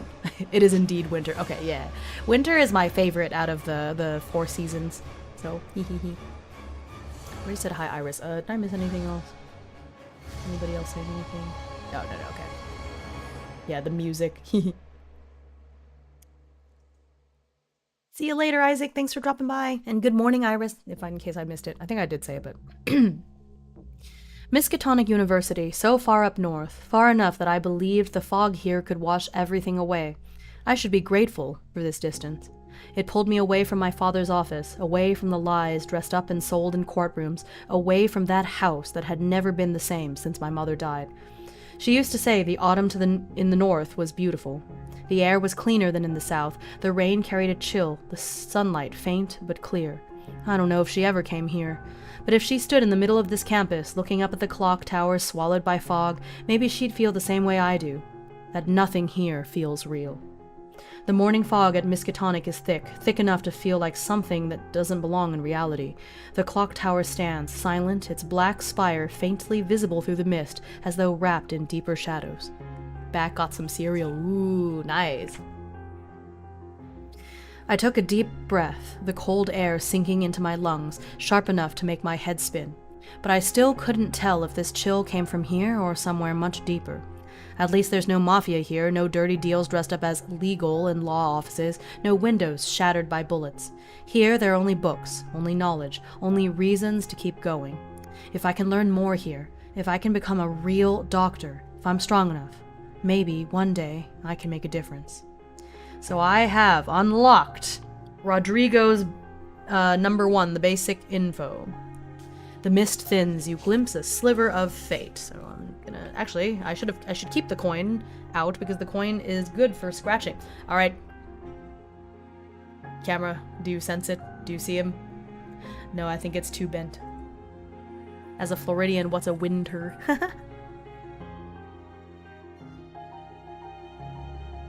Oh, you over it? You don't care about... Oh. So much for that.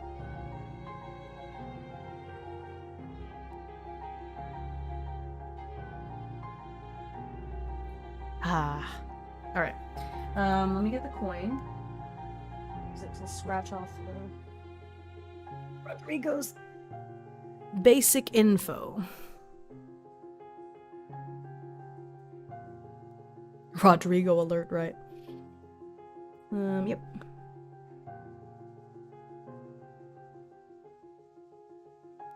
So this game does come with these little cardboard things that, if you're playing this later with like others or something and you don't want them to be spoiled for this info, you can cover it up. An anonymous user gifted a tier 1 sub to Rodrigo. Oh my gosh, Rodrigo.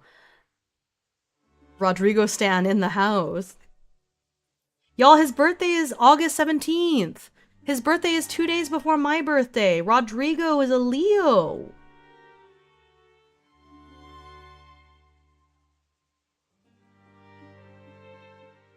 August 17th, 1903. He was born in Delacroix,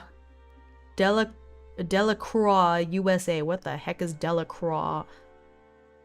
That like Delaware? Is that Lovecraftian Delaware? Where they like to drink sparkling water? Hehe. Nice. Oh wait, well I gotta throw this dust.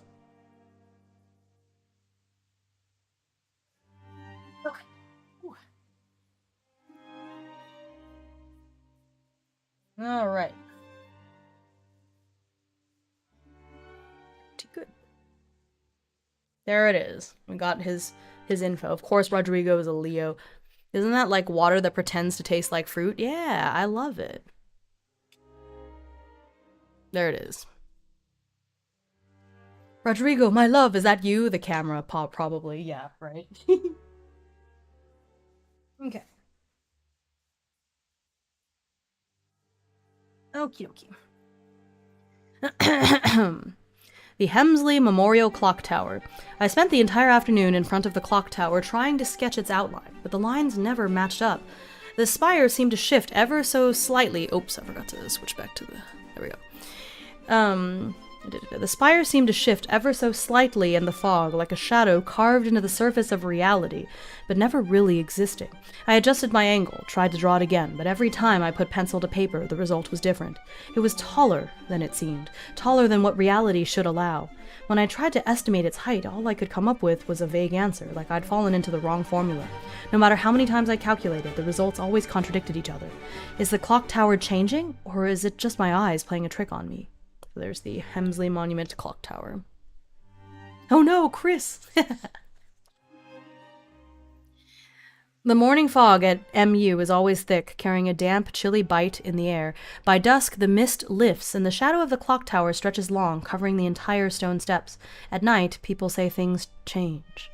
The stone statues perched on the clock tower, which seem like harmless sculptures during the day, take on a different form by midnight. The shadows they cast become grotesque, their angles twisted, as if they are watching the entire campus below. Some swear they've seen them move, just the slightest shift. Perhaps it was a trick of the wind. Or maybe it wasn't.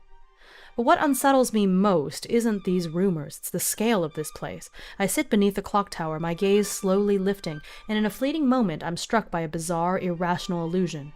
It's stretching upwards. Only for a second. Like the flicker of light when you blink. Or maybe it's just my mind playing tricks. Even now, its shadow stretches deeper than its actual form. The windows, too, defy logic. Some are narrow, like cracks in the stone, while others are embedded at impossible angles, like some twisted imitation of human architecture. Derivatives. What's stranger still is the campus itself. It's far larger than it appears on the map. The distances between buildings are always greater than they seem, and the flow of time here is off. Sometimes it slips by unnervingly fast, other times it drags on like a dream you can't wake up from. Some places, clearly close by, are unreachable.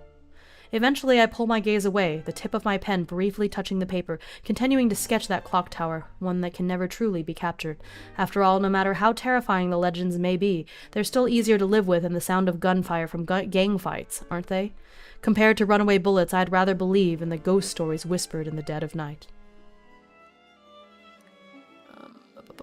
It's a conspiracy. The fog is thick because there are giant tentacles in the bloody sky. Also, I can't help but think of the Lovecraft meme song Tentacles when looking at that artwork, right? I think this is decoration. I don't know that Rodrigo can actually see those tentacles. That's kind of funny. This is supposed to be his diary. Maybe that's his, like, artistic flair. Okay. Oh, I feel quite melancholic for not being aware of this game's existence until today. Truly a tragedy of the heart. I know, right? I feel regret for not, like, locking in on the all-in tier. That being said, the game creators are currently doing a Kickstarter for their new game. I linked it on Twitch, but I didn't link it on the YouTube side, so there you go. So if you're interested and you love this level of craftsmanship, I would look into that. It's a little different. It's more of a little bit more of like a sci-fi type thing, but yeah, if you regret missing out on this, definitely back that. I feel like they're going to reprint it at some point because they kept saying like, oh, the Kickstarter price versus the MSRP, you're saving all this money. I think it just may be a little while. I'll definitely like reach out when the game gets re-released though, that way y'all can get it. I'm sorry. Hey, you should join my Discord. I posted about this on Discord when the campaign was still running, so... yeah. Okay.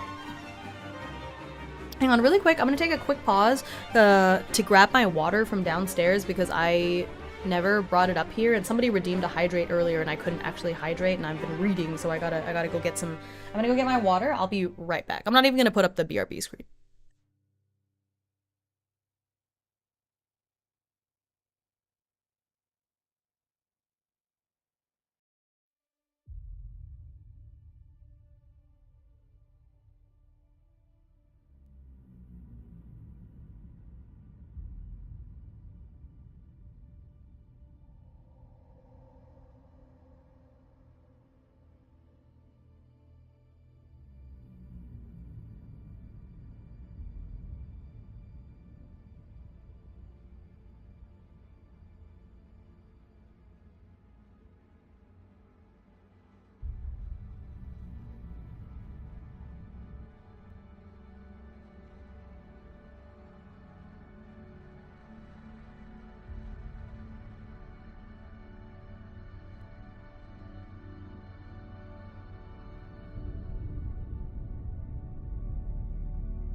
Alright. Got my water. I took a sip as I came up the stairs. We are alone now, Rodrigo. The camera, probably. Well, unfortunately, Rodrigo is so tilted that, like, the camera may not sense his presence. Look, how far up do I have to tilt Rodrigo before the camera recognizes that it's Rodrigo?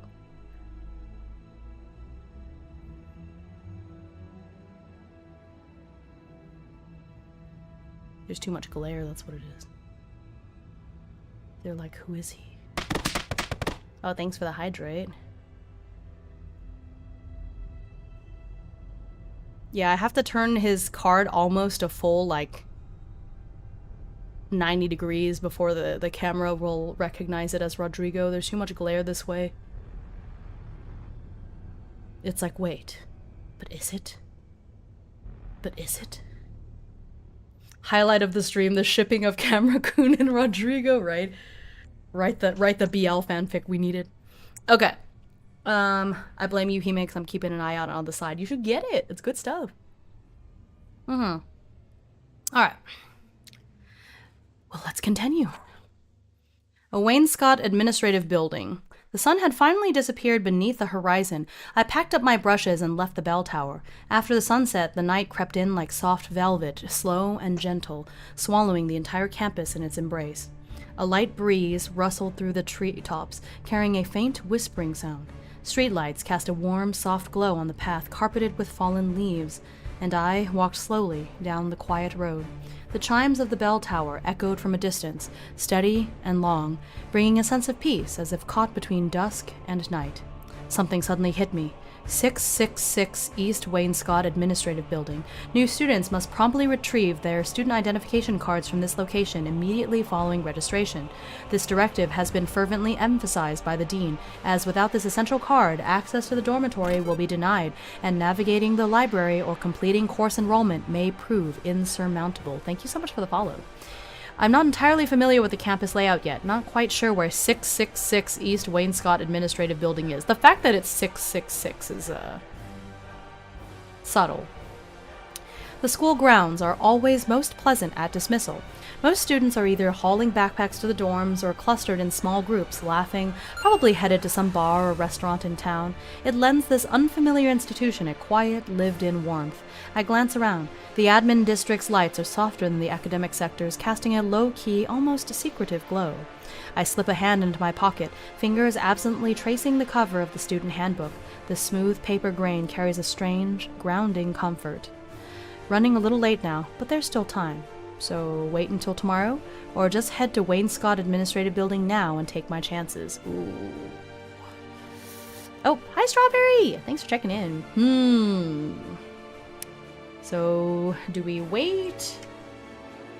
Oh goodness. Yeah, here's a choose your own adventure. Investigator's action.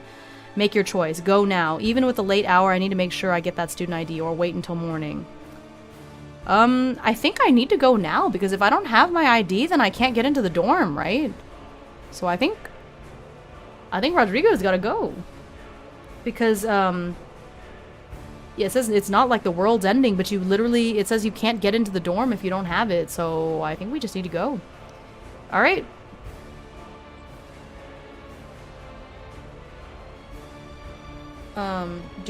Is this a sticker? Do I have to put this on the board? I don't know if this is an important enough decision to where I have to put it on the little thingy. The little board. There's all these stickers I have to put on the board, but maybe not.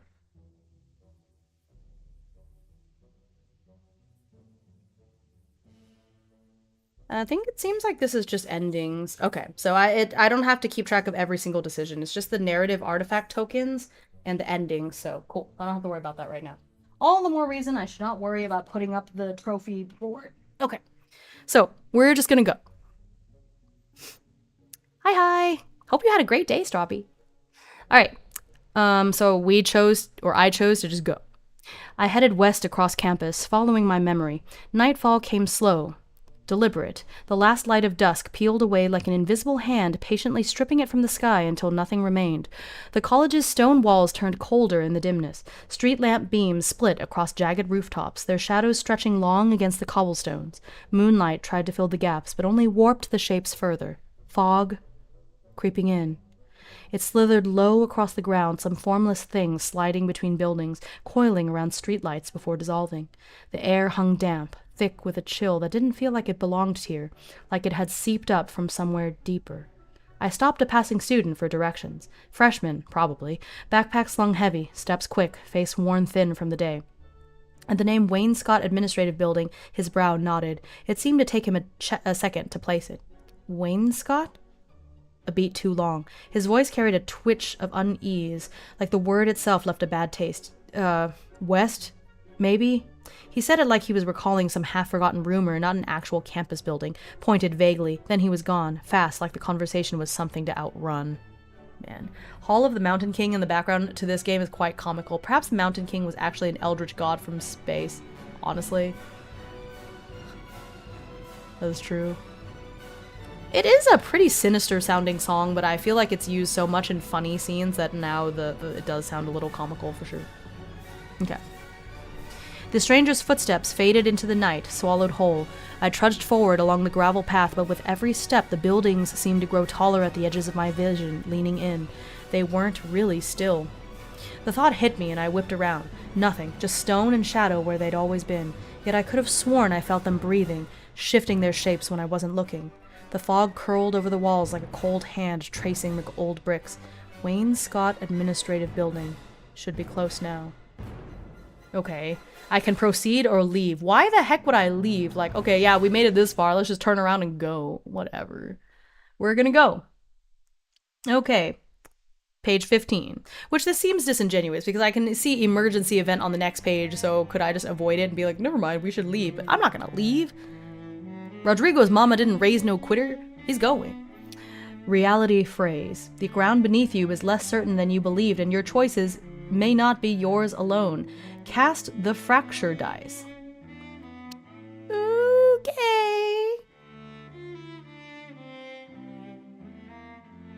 So we're gonna make a judgment with the fracture die.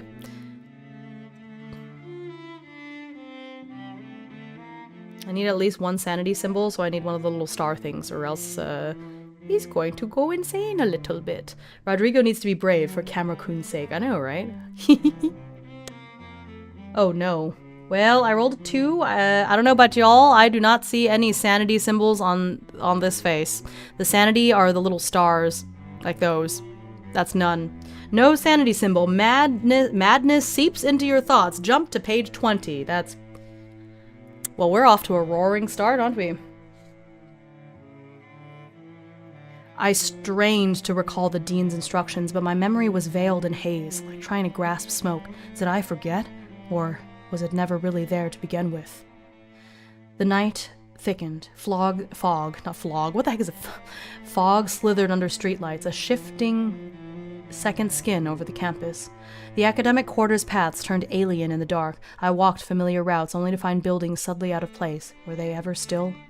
With every blink, their edges seemed to adjust, like something alive was gently herding me down a path with no exit. Oh my gosh, not my glasses again. You're shielding me from the horrors, I guess.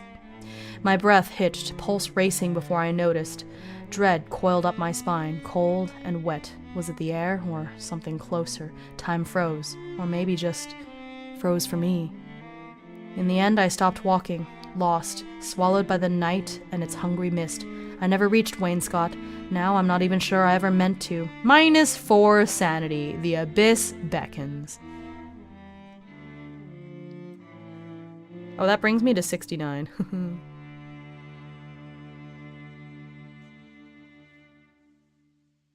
And I went from being composed to average stability. The mind holds, but pressure whispers.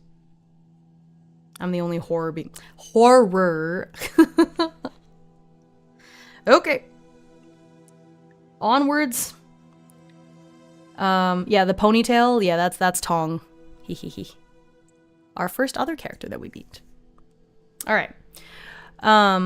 The first day of class was supposed to be a fresh start until I met Tong Kwok Kuen. He introduced himself with nothing but a name, just another student from Hong Kong. No pleasantries, no small talk, as if our coexistence was an unavoidable arrangement, not something worth acknowledging. He wore a meticulously tailored changson, its cuffs embroidered with intricate golden symbols. In the candlelight, those twisting lines seemed to writhe faintly, as if alive, not mere needlework. But more unsettling than the clothes was the bracelet on his wrist. Dark wooden beads rolled soundlessly between his fingers, their faint friction barely audible. He didn't flaunt it, didn't even glance at it. Yet every time he idly toyed with them, I couldn't shake the feeling that they contracted on their own, like a slender serpent coiled around his wrist, adjusting its grip, waiting for the right moment to strike. Was it the light? Or my imagination? Westerners are always like this, so fascinated by what they don't understand. His voice cut through my thoughts. I looked up and met sharp, calculating eyes. His brow arched slightly, a trace of scrutiny hidden beneath indifference. Pity. You only understand things laid out on dissection tables. Real culture? You'll never grasp it. I opened my mouth to retort, but he'd already turned away as if the conversation wasn't worth finishing. His attention returned to his book, the debate dismissed before it began. The first day at Miskatonic was chaos. The lecture halls sprawled in disorienting patterns. I spent hours darting between Gothic archways and tree-shaded paths, barely pausing to eat. Sunlight splintered through the leaves, casting fractured shadows on the cobblestones, shifting, watchful, unsettling. By nightfall, I collapsed onto my dorm bed, staring at the indistinct stains on the ceiling. Half asleep, a thought surfaced. Maybe Tong was right. Science and civilization might exist in this ancient town, but they don't belong to everyone. September 17th, 1925. Ooh, I forgot to read the date on the last one. That was the 15th, so this is 2 days later. Today I planned to study at the Miskatonic University Library. The massive Gothic structure loomed in the northwestern corner of campus, over a century old, housing no fewer than 400,000 volumes. It stood silent in the morning mist, its towering stone pillars fading into shadow, arched windows emitting a dull glow, like some slumbering behemoth waiting to be awakened. We have a borrowed books memo. Gray's Anatomy. Haha. Theoretical Medical Microbiology. Steps Toward Modern Science. The Wasteland. A poetry collection. Oh, is it T.S. Eliot's The Wasteland? Good taste. Of course, Rodrigo. Rodrigo, we're so similar. The Consequences of Modernity. Ooh. The heavy door groaned as I pushed it open, then warm sunlight and the soft rustle of turning pages greeted me. Rows of towering bookshelves formed an orderly maze, their dark wood grain stretching up to the vaulted ceiling. Sunlight streamed through stained glass windows, scattering prismatic patterns across the marble floor. For a fleeting moment, the serenity made me forget the oppressive gloom of Miskatonic outside. Moving between the shelves, I spotted a familiar figure, Tong Kwok Kwen.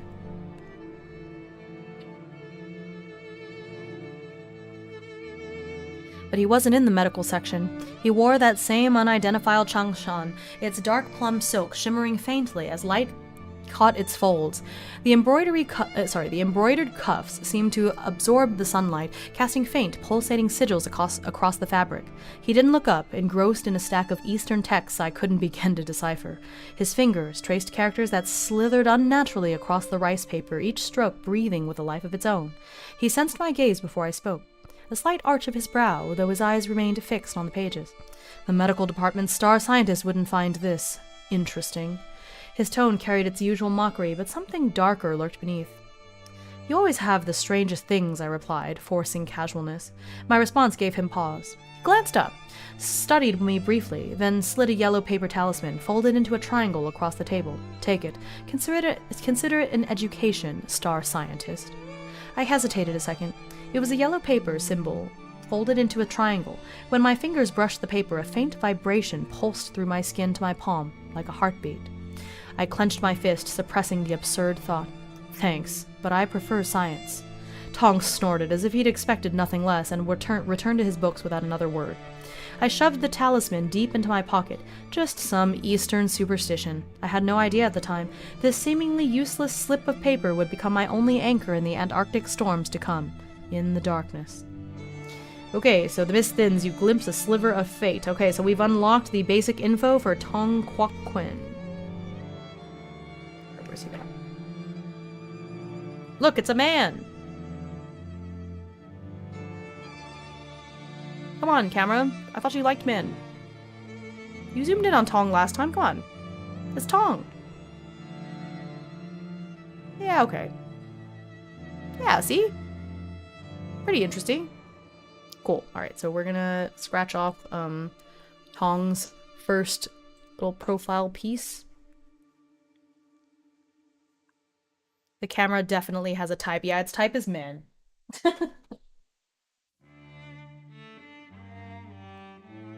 It is much faster to recognize Rodrigo, though, like...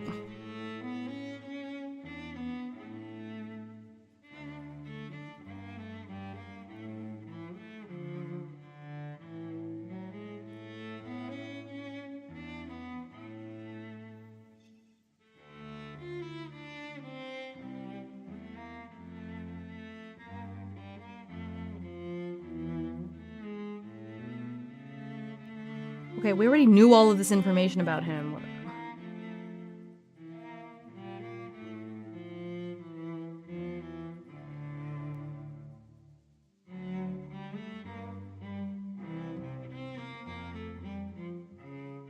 Oof, my arm is tired of it.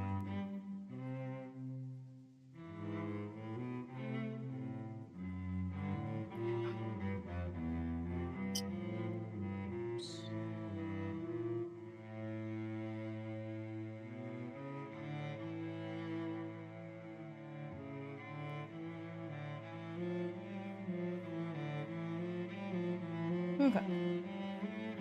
Yeah, so Tong Kwok Kwen, date of birth unknown, place of birth Hong Kong, languages Cantonese, Classical Chinese, and English. So we know a teensy bit of information about him. Well, now we know the kanji for his name. That's cool. Tong Kwok Kwen. Okay. Miskatonic University, the schedule. Plans always make reality feel a little more reliable. Is this similar to the... Yeah, so here is Rodrigo's student ID, which I guess he eventually got. So Rodrigo Ricci, he's male, American, Italian, in the School of Medicine. And yeah, we have his data. Wait. Oh, date of issue. I thought that was date of birth. I was like, no. Oh yeah, it's in Arkham. Yeah, Arkham, Massachusetts. That's where Miskatonic University is. And then, I think we have his schedule in here somewhere.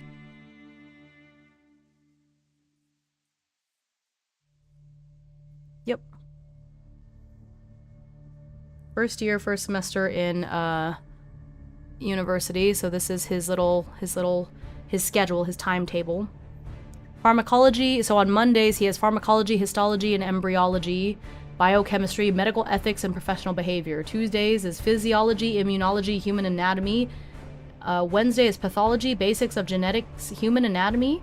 Thursday is cell biology, epidemiology, and public health, methodology of scientific research. And then Friday is medical psychology, the pharmacology class again, and then medical humanities. Dang, how many different classes is this guy taking? Are you okay? Are you okay, Rodrigo? What the heck? 1, 2, 3, 4, 5, 6, 7, 8, 9, 10, 11, 12, 13, 14. That's 14 different classes, but most of them are weekly, so he only has it once a week. So it still comes out, yeah, it still comes out to no, because some of them are really long. That's a lot of hours. Are you okay? Maybe it's because I'm a weeb, but whenever I hear Rodrigo's surname, I can't help but think of him. Mahjong. Yeah, Richie. Yeah, that's funny. Dang, is he okay? Rodrigo, are you alright? That's a lot, dude. That's a lot. I know you're in med school, but that's crazy. That's a lot of stuff. Okay. So then we have his, okay, so those are the two artifacts that I think are important so far. That's fine. Okay.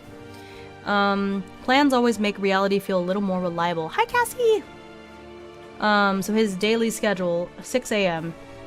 Wake up, morning exercise, no skipping, even in rain. Yeah, I'm gonna work out after the stream. I'll be good. Miskatonic's fog never lifts. Rain sharpens the mind better anyway, he wrote. From 6:30 to 9, biochemistry and human anatomy, breakfast plus reading, no shortcuts in medicine. 9 to 12, classes. Dissection lab was half empty today? Whatever, overcast days always thin in attendance. Then 1 o'clock to 2 o'clock, lunch, minimal socializing. Talk to classmates, don't stick out. Garden cafes, latte, non-negotiable. Oh, I just realized you can't see this. It's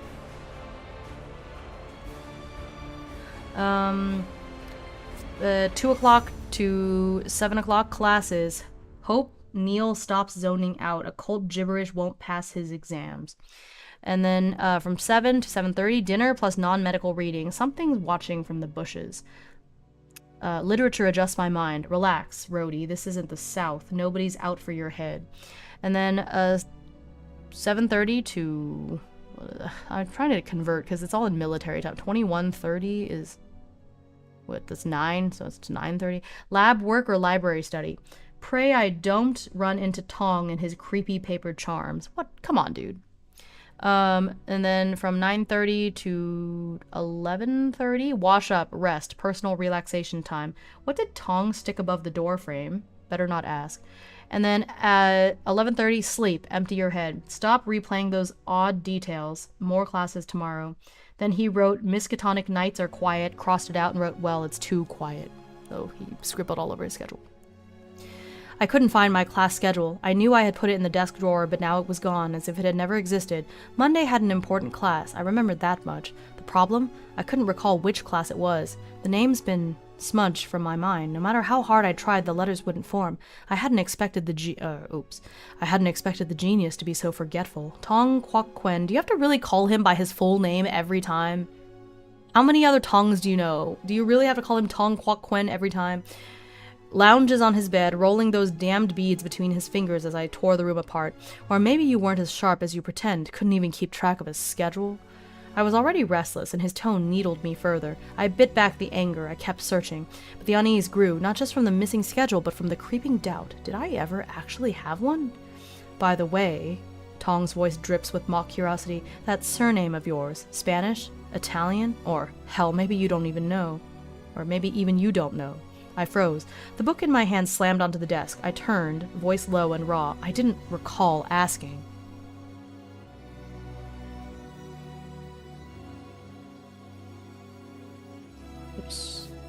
His eyebrow lifted as if he had confirmed something. Ah, touchy subject. Yeah, we're both freaks here. Happy now? I shoved the drawer shut. Memories surged up. Childhood taunts about my name, my roots, where I really belong, all the old wounds I'd buried, and now they were resurfacing, along with this damned missing schedule. The air in the room thickened. I forced a breath. Calmed down. Right now, I just needed to find that godforsaken piece of paper. Emergency event! Control is slipping away. The rules have changed, and you are only a piece on the board. Cast the fracture dice. Yeah.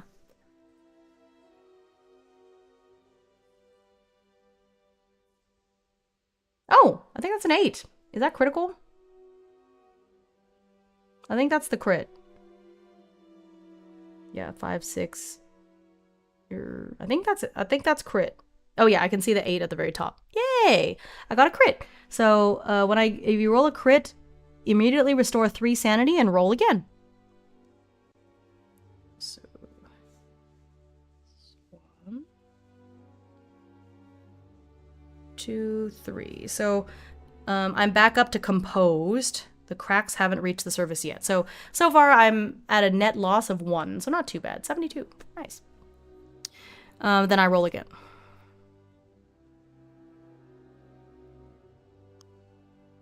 Alright. I got at least 1 sanity symbol. Yeah, I have 3 of them, so.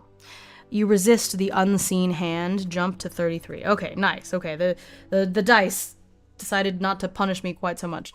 They're like, you've been through enough. Poor Rodrigo. Okay. I'd been searching for a full 20 minutes, nearly ready to give up. Just as I was about to stand, my fingertips brushed against a thin sheet of paper, tucked beneath an old book in the corner of the desk, its edges slightly curled as if forgotten long ago. The class schedule. I froze for a second, then snatched it up, rubbing the paper between my fingers. Would I really have left it here like this? Ever since coming to Miskatonic, my memories had felt altered. Details that should have been clear turned hazy. Sometimes I even wondered, was this truly my first time at this university, or had I lived through all this before? Countless times. I took a sharp breath, forcing the thought away, focused on the real schedule in my hands. Collect the matching artifact shown below. Number 2. Class... Okay, so actually earlier when we were looking at it, we shouldn't have been looking at it. We didn't actually have it. Now we actually have it. Yay! So we have his actual schedule. We got it. So you know what I'll do? I'm gonna tuck these artifacts away into a different section. So the ones I actually have will be out here on the right. And the ones that I don't have, I'm just gonna tuck into the left side. Or I was going to tuck it into the left side. Oh, there's a bigger spot to tuck them in. Okay, I'll do that.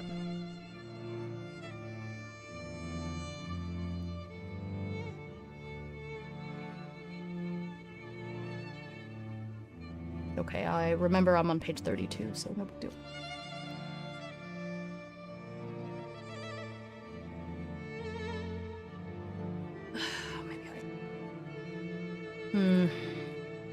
It's not a really good place to tuck them in. Like, I can technically fit them into that space, but it's a little bit too small, so here.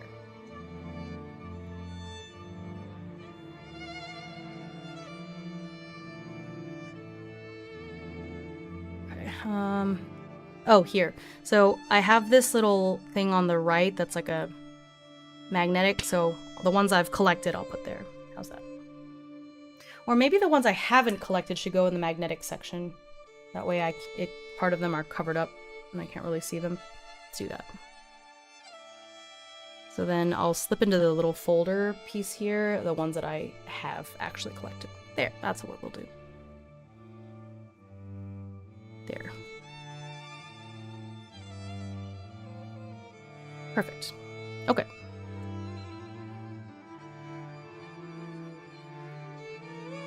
I think this gets added to the trophy board. So I think the trophy board actually has the artifacts on it. It was number 2.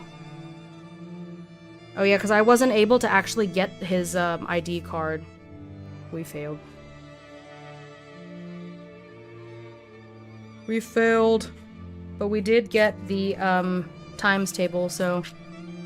Narrative artifact archived. Collect the matching artifact shown below. I think that means I do get to add it to the board, but let me double check in the rulebook. Because it does have stickers for all the artifacts, so I think that is how it works.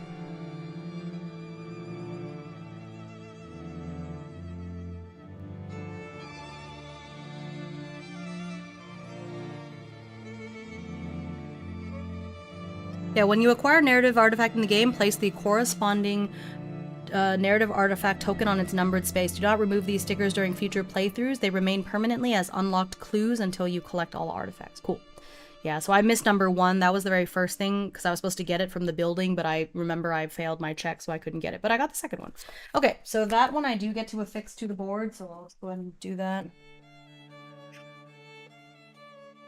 The whole thing can't really fit up here, but I wonder if you can at least see part of it.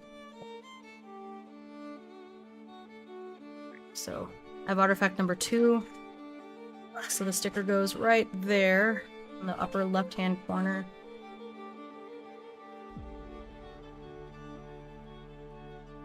Alright, well, the sticker is here.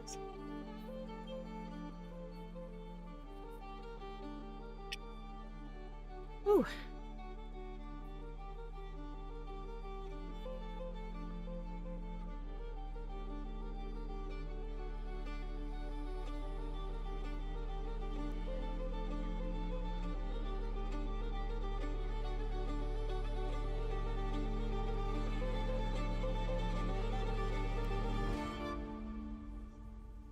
Cool. So there we go. So I've added that to the trophy board, so I've gotten artifact number 2. So I put that in the space there. Neat. My first narrative artifact that I've unlocked. Yippee! Too bad we missed out on the first one, but hey, that just gives more reason to try again and play again, right? Get different endings and stuff. Okay. Okay, so next page.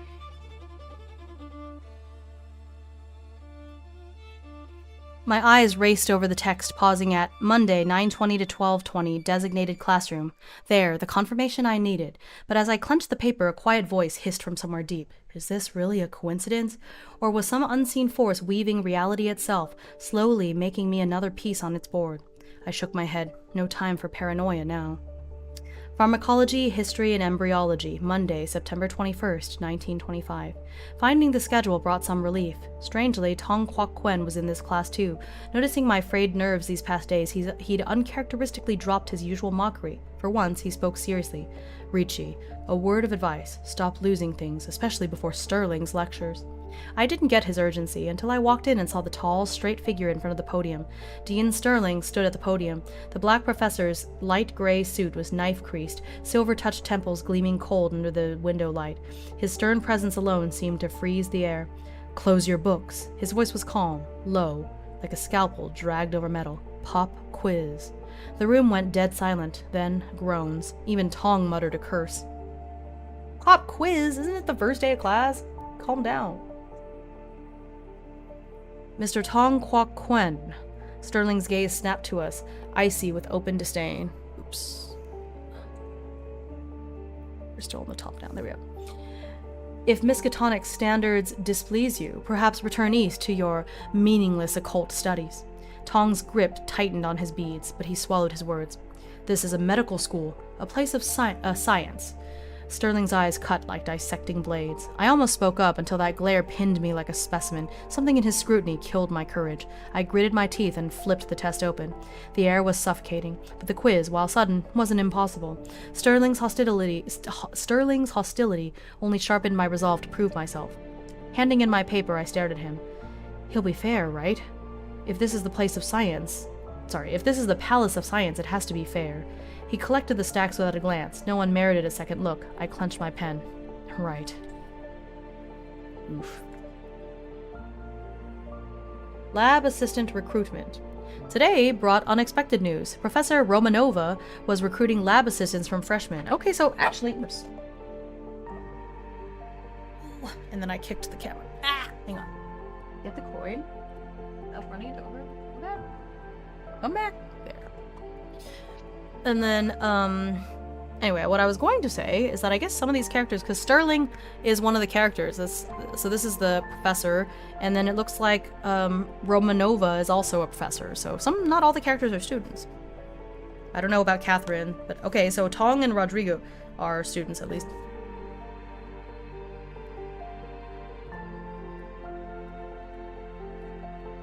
Take a sip and then continue.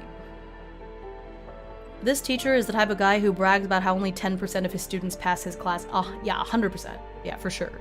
He's that kind of guy. Well, who knows? Maybe we'll see. I'm sure he has some tragic backstory. Okay. Lab assistant recruitment. Already said.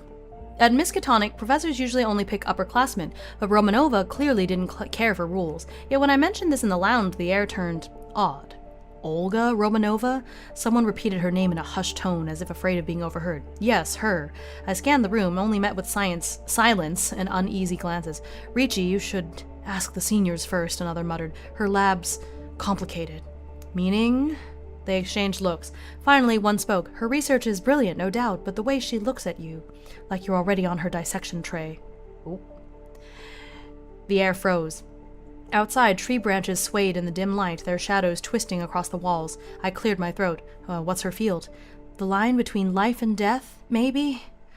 The voice dropped lower. No one really knows. Only Dean Sterling might. They say her papers are more precise and more unsettling than any anatomy textbook. Heard she's exiled Russian nobility, someone interjected, tone laced with faint mockery. Just rumors, of course. Professor Romanova. I'd seen her name in medical journals, impeccable reputation, yet people always whispered more about the myths. A woman, an exiled Russian aristocrat, a scholar so fiercely independent she unnerved the entire faculty. I wouldn't let gossip cloud my judgment. Still, it's a rare opportunity, I said lightly. No replies, just weighted stares. I decided to apply. Chances like this don't come often, but as I left, their uneasy expressions lingered. What exactly were they afraid of? Now this sounds like my kind of teacher, right? Fun. Just be careful.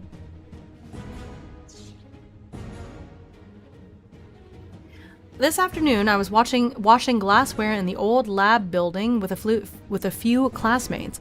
The aged stone walls exhaled a musty dampness, their window frames peeling to reveal rotted wood grain.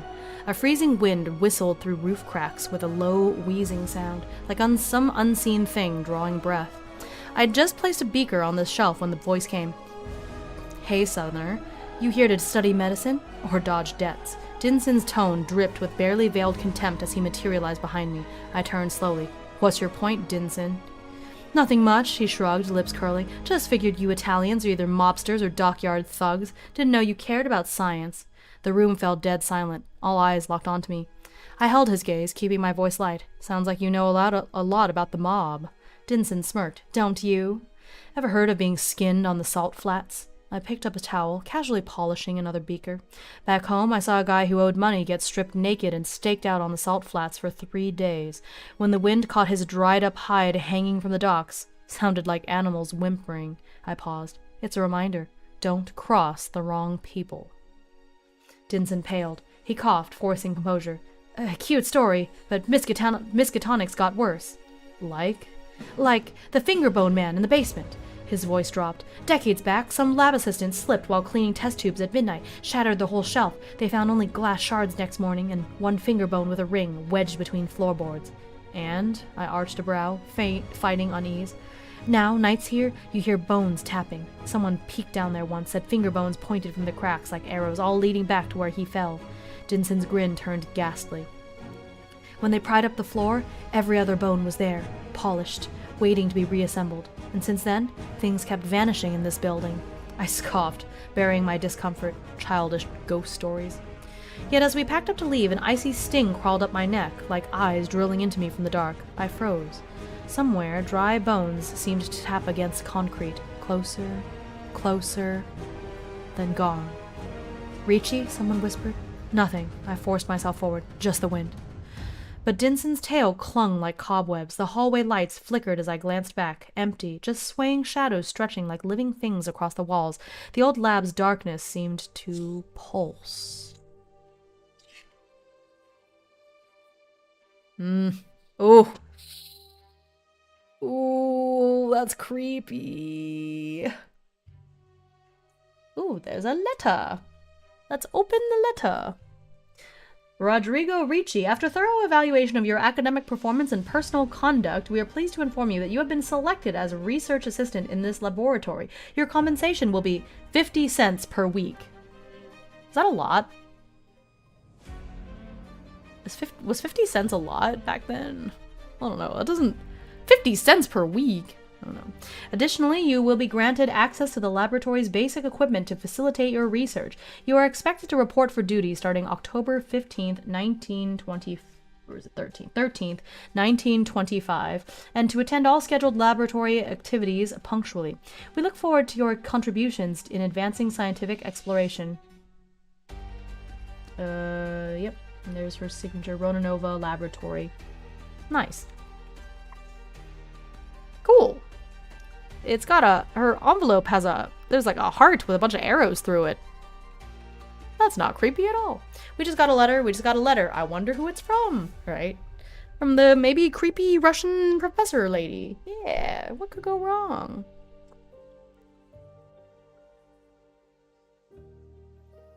October 15th, 1925. First live experiment. I actually made it. Professor Romanova's lab assistant. Today was my first live dissection. Sweat prickled my palms as I buttoned the white coat. On the steel table, a row of mice huddled in their cages, squeaking frantically as if they knew. Breathe, Ricci. The professor's voice came from behind, unexpectedly warm and calm. Death isn't frightening. Fear is.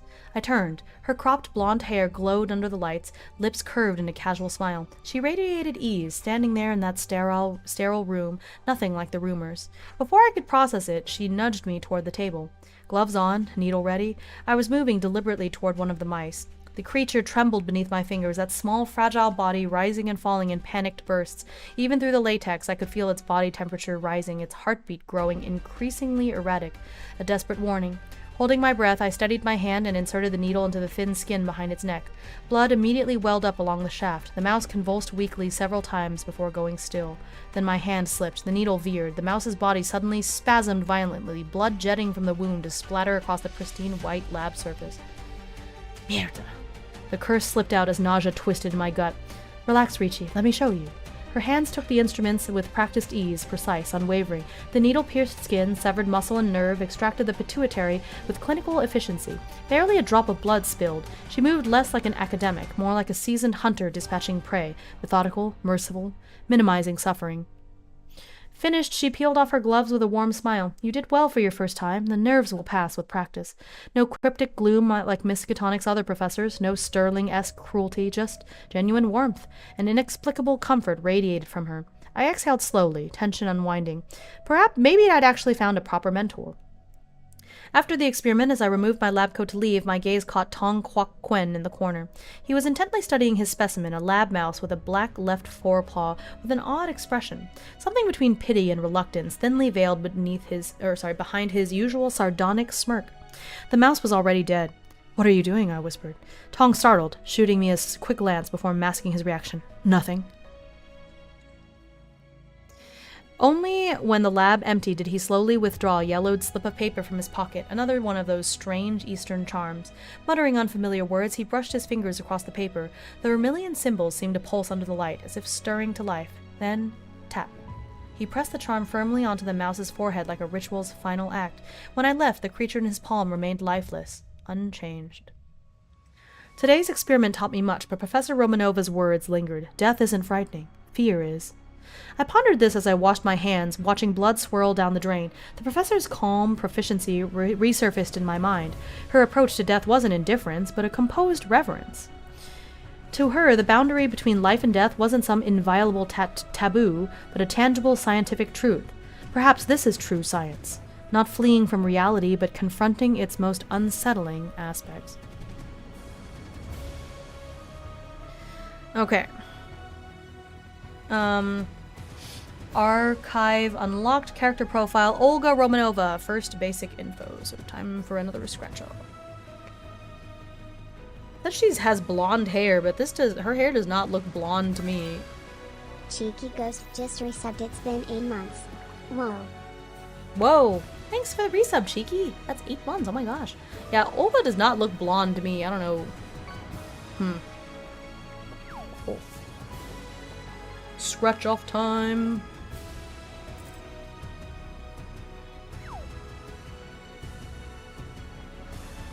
Nope, November. Is she a Scorpio?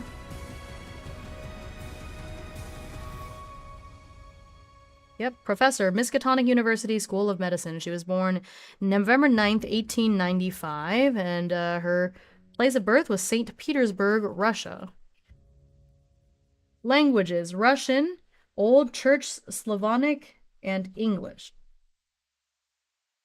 My favorite number, too. Yippee! Yeah, it's lucky.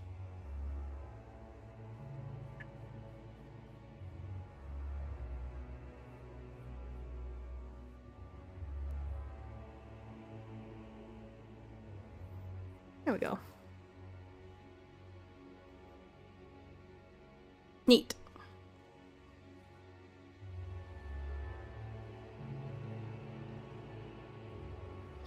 Sealed record. If you hold the matching seal key, we need to tear the classified pages from the redactive archive. We don't have it, so yeah. So I guess those are for subsequent playthroughs. Alright, the Midnight Corridor. The rare thunderstorm left the lab's refrigeration units with unstable voltage all evening.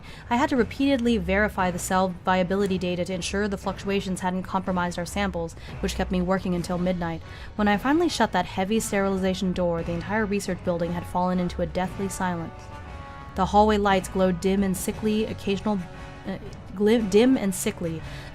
buzzing with faint electrical currents, a low hum that sounded like something whispering in the dark. Just as I was about to leave, a searing bolt of lightning split the sky outside. The blinding white flash illuminated the corridor in an instant, casting grotesque, elongated shadows. And for that brief moment, I saw it clearly. A figure standing at the far end of the hallway. Professor Romanova. She still wore her lab coat, the white fabric splattered with dark brown stains. Her dark hair was swept up high. See, I thought didn't it say she had platinum blonde hair? Huh.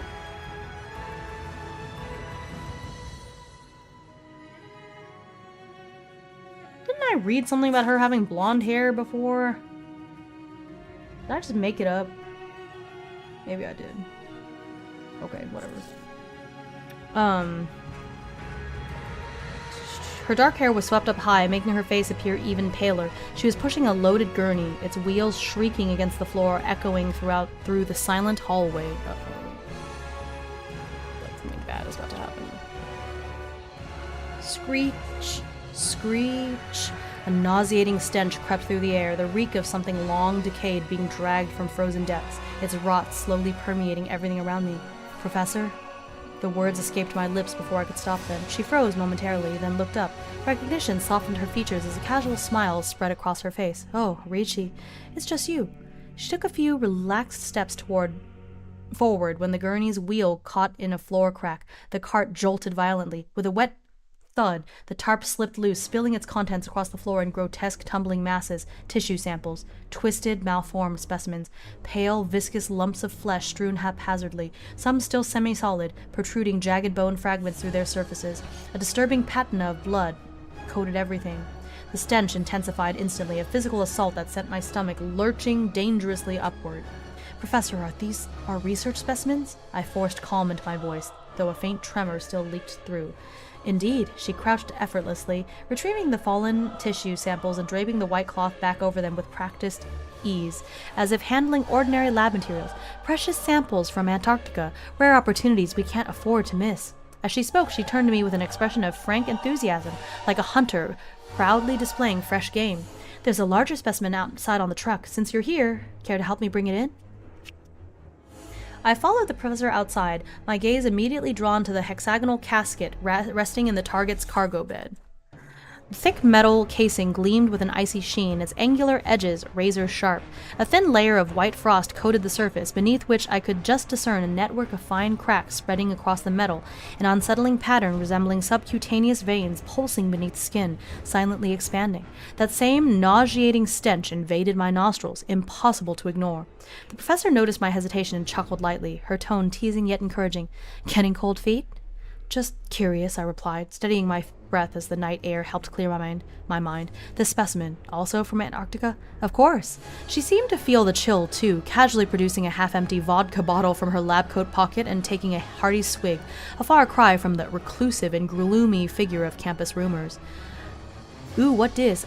It's Abyss Echo. It's a kind of narrative tabletop game. It's a lot of artifacts and things.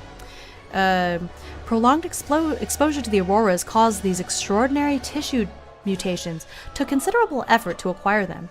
She patted the casket lid, eyes gleaming with undisguised anticipation. This will be our main attraction for the coming experiments. Perhaps infected by her calm determination, I suppressed my unease and helped lift the freezing casket. The metal seared cold through my gloves, numbing my fingertips with its bone-deep chill. As we raised it, a faint, dry crack sounded from within, like brittle bones slowly snapping. I froze, instinctively glancing at the professor. Her expression remained unchanged, seemingly oblivious. Just my imagination? Gritting my teeth, I helped maneuver the heavy casket onto the gurney. Its wheels groaned against the tile, the sound razor-sharp in the silent hallway. I held my breath, trying to ignore the foul odor emanating from our cargo, yet each step felt like treading on exposed nerves. Steady, Rodrigo. This is science. Just science.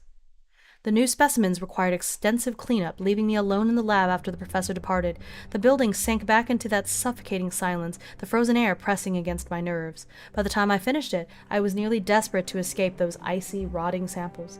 Yet as I stepped into the hallway, I noticed light still glowing from the professor's office at the far end, a warm yellow sliver spilling through the slightly ajar door, casting elongated shadows across the darkened corridor. Still working this late?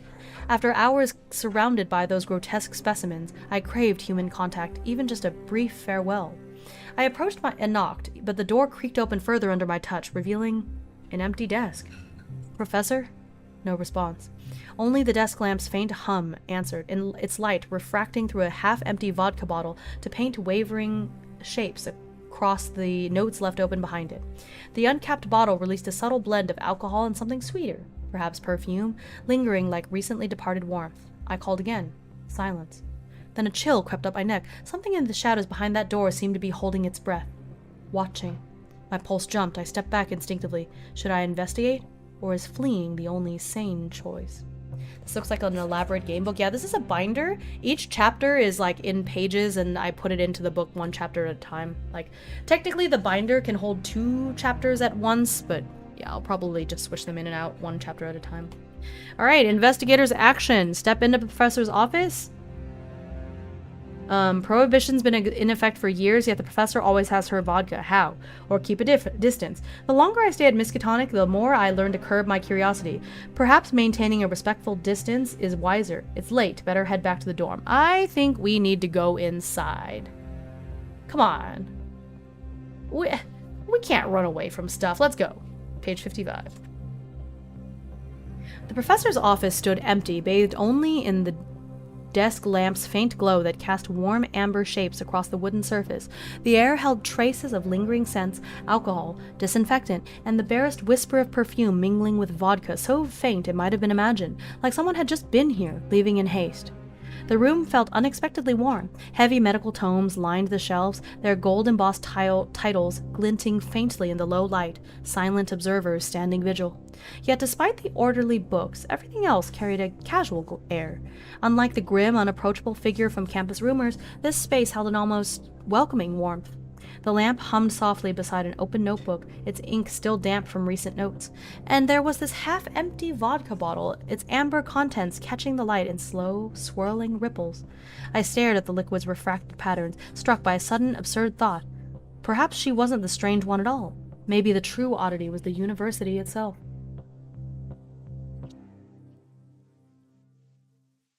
Emergency event. Reality phrase. The foundation of your world collapses. Were your choices ever truly your own?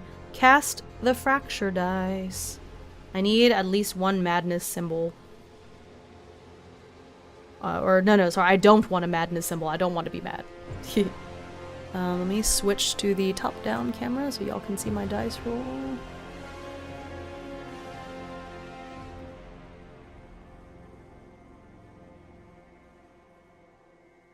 Oh, well, I have at least 1 madness symbol, unfortunate. A fracture forms in your reason. Read page 59. Well, you know, you guys know my luck. Would have been more shocking if we'd made it. I turned to leave, then a frigid gust swept through the room, an invisible hand brushing my nape with unsettling gentleness. The office window was closed. The next instant, an icy presence surged behind me. Something had awakened in the dark. Something had opened its eyes. Instinct froze me in place. My spine turned to ice, every hair standing on end. I twisted aside, just as it emerged from the shadows. A distorted black mass clamped onto my shoulder, heavy as the entire science building collapsing onto me.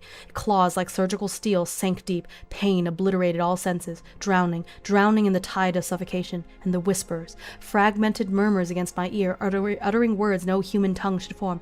No, this isn't right. None of this should be happening. I thrashed against the weight crushing my shoulder, but it was like drowning in a nightmare, my feet planted on solid ground, yet being dragged into the abyss by invisible currents. The bookshelves warped and bulged in my vision like drowning creatures, their shadows stretching into gaping black mouths. The whispers coalesced into a deafening drone. This isn't real! I squeezed my eyes shut, nails biting into my palms, forcing myself to breathe. Breathe, Rodrigo, breathe. When I opened them, the office stood, undisturbed. Bookshelves upright. Vodka bottle untouched, the same alcohol-tinged air. A hallucination? Sweat trickled down my neck as I clenched my fists, steadying myself. Then I noticed it, a yellowed slip of paper peeking out from a stack of reports, its edges curled with age. Frowning, I picked it up. A liquor prescription stub. That's narrative artifact number 3. Oh, actually, I got it. So I failed the check. Or I thought I failed the check, but maybe it's good to be a little insane. So we got the narrative artifact. It is the liquor prescription stub. So it's a bourbon whiskey that she is apparently allowed to have. 1 bottle of bourbon whiskey. Take 1 shot every night before bed to calm nerves. It's pretty neat. Do not refill or transfer under penalty. Neat. This sounds like one of those mystery otome games. I mean, I don't know if there's really any otome involved in this.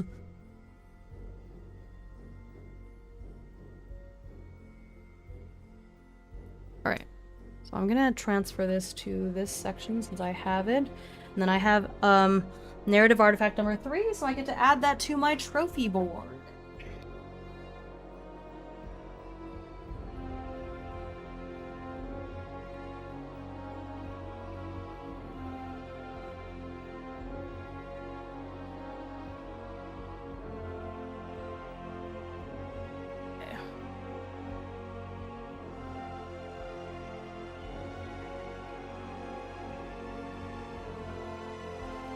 Trophies of Fate. Okay, so this is the 3rd one.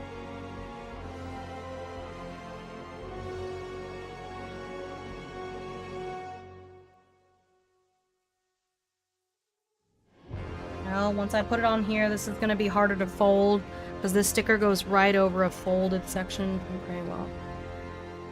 Gotta commit.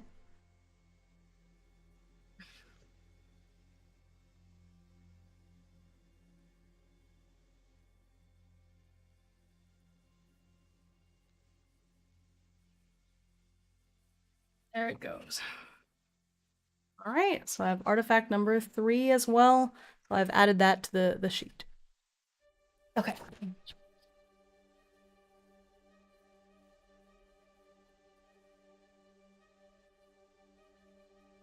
Okay. Sounds like an intense mystery game, though. It's really not mystery. It's like Lovecraftian, so it's sort of like horror. I don't know if it's really a mystery per se. There's nothing to solve. Oop, I dropped something. Oh, okay. That's fine. Okay. So I think... okay, we're just gonna keep going until the date changes. I think that's where we'll stop. So this is how the professor gets her vodka. I caught my breath, still shaken by what had just happened, but as my gaze dropped to the bottom of the prescription slip, the ink had faded with time, nearly illegible, and the signature. It didn't match the professor's current handwriting at all. My fingers tightened around the paper. An indescribable unease crept up my spine, like something lurking in the shadows of this room was watching, waiting for me to uncover truths I shouldn't. Sanity -3, and then I'll turn to page 64. Well, I'm back to 69 again. I'll just go back down to average stability. Well, and then we skip to page 64. Oh, okay, so this is where we're gonna stop, because this is a new date. Okay. So we're gonna go ahead and stop here for tonight. This is where we leave off. I need my bookmark. Where did I put that bookmark? Did it fall off the...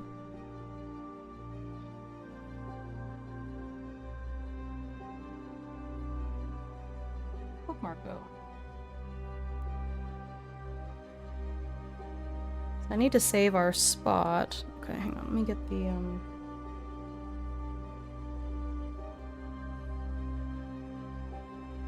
Let me switch to the top-down camera for a second. I don't dox myself as I'm looking, so I think it fell off of that. Oh? What did I do with it? I got it earlier. I put it around here somewhere. I need it. Uh-oh.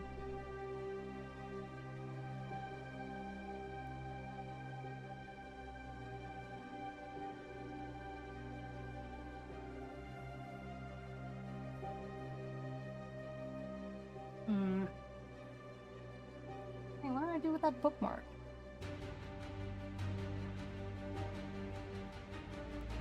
Because we need it.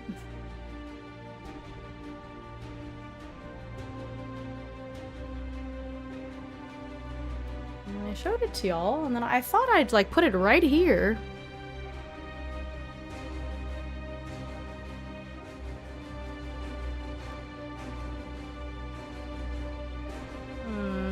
Oh, there, I see it. No. Very well. Now I think I can slip these other papers elsewhere. And here it is, so save load. I really love the little save load bookmark. Pretty sure Tong told us not to forget things, yeah. Unfortunate. Alright. Okay, so I'm just gonna put the bookmark right there so I know exactly where we left off, where I saved, and then we load. I'm gonna put these other little artifacts and stuff tucked inside this part of the book, or the binder rather. Neat.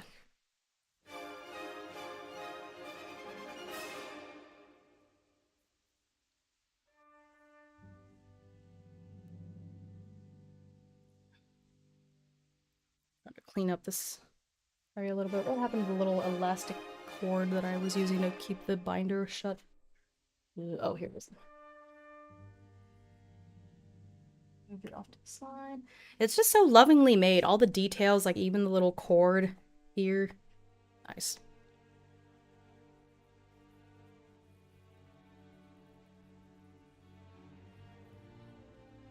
Cool.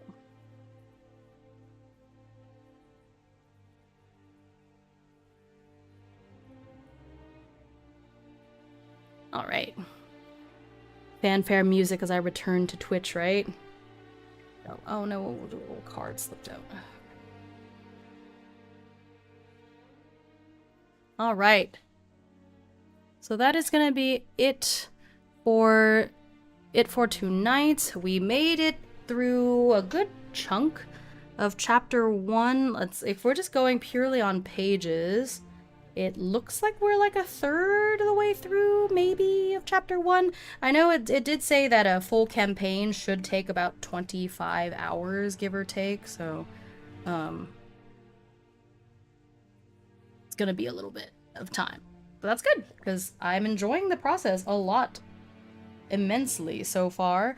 So I'm gonna see it through the end. Now, I don't know how many different playthroughs I'll go through on Steam, But on the other hand, on the one hand, I was like, well, I want people to be able to experience it for themselves. On the other hand, you literally can't buy the game right now, so even if I wanted you to go out and play it for yourself, you can't really do that right now.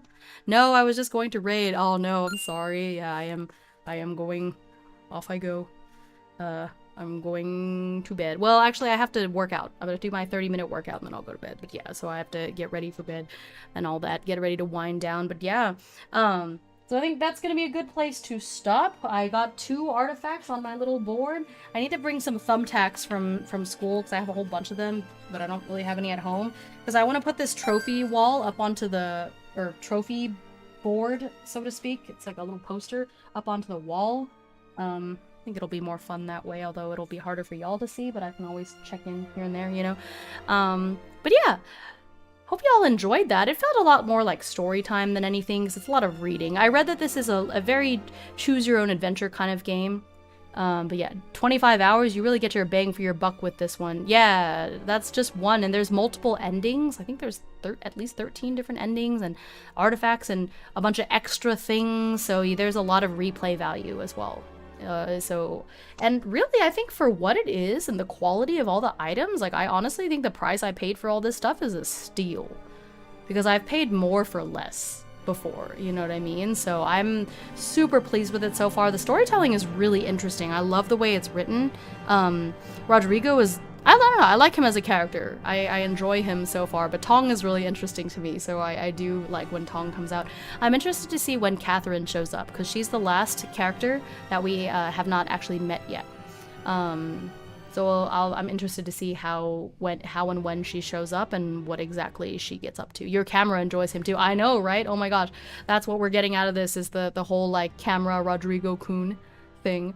That's so fun. I hope somebody clipped it. If not, I can go back and clip it, but like that was so funny.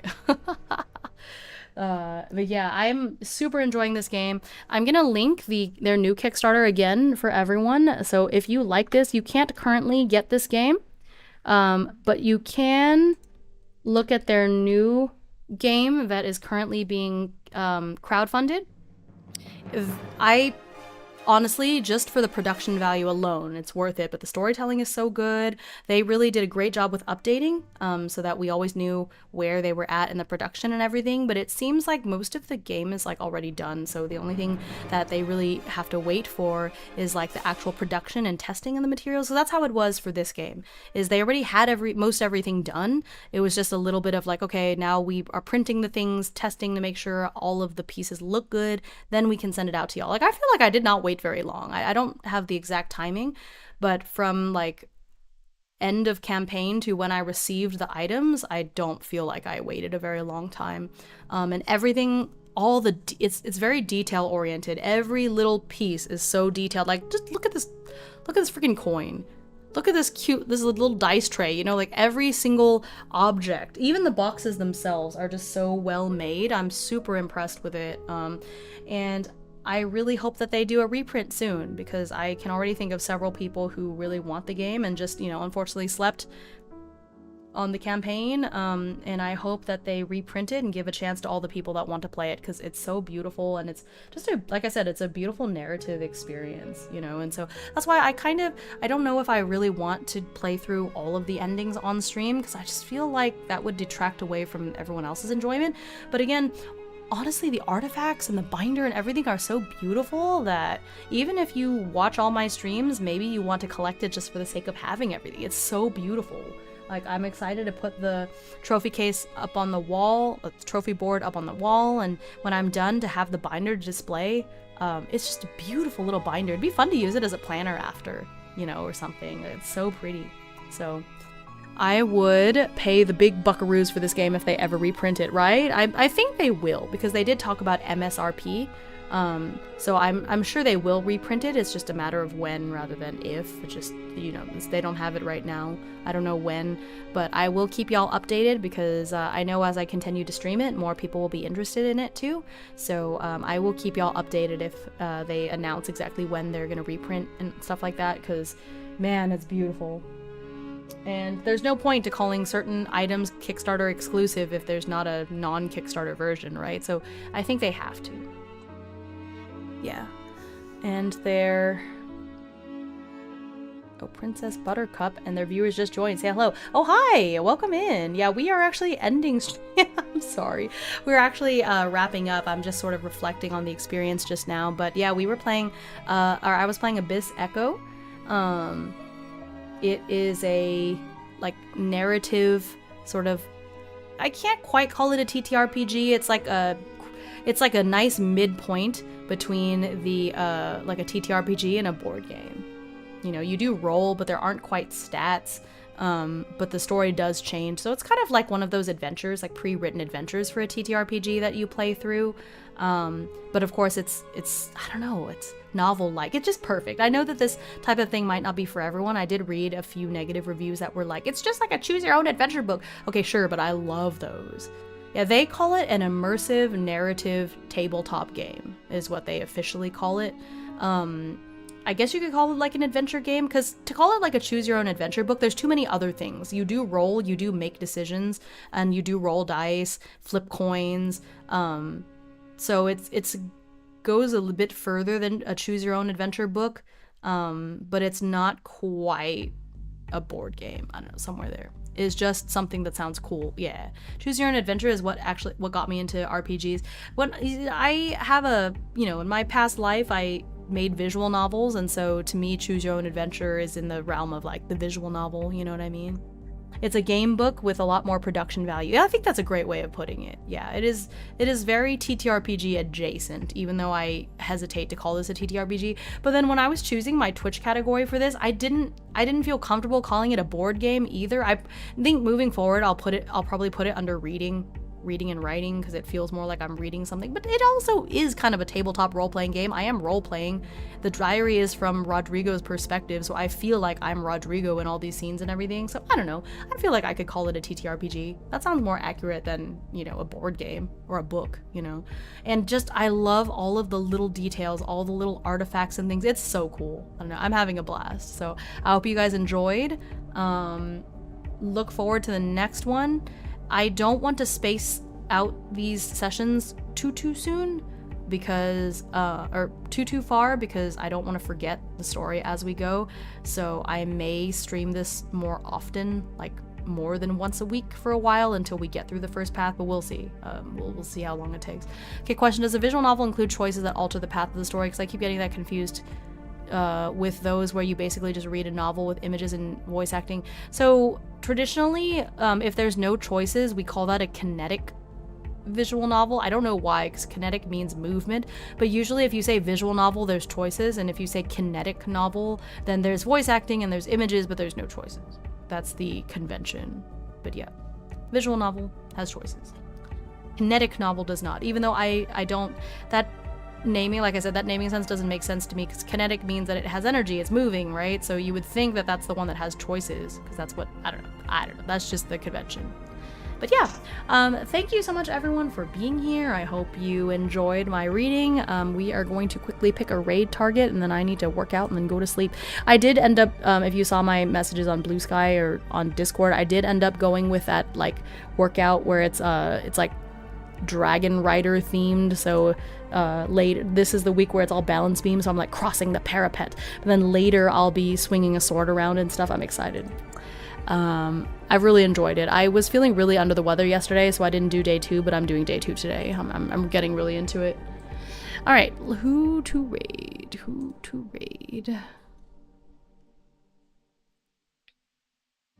It's getting late.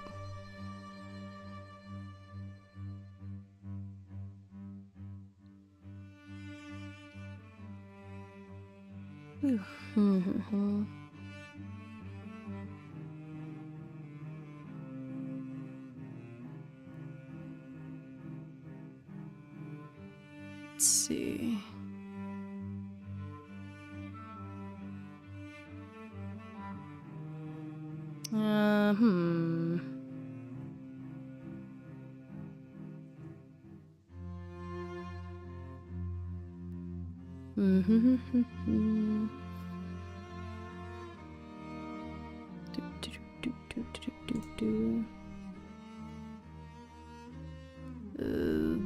I feel like all of the people who are streaming right now are mostly not people I'm super close to.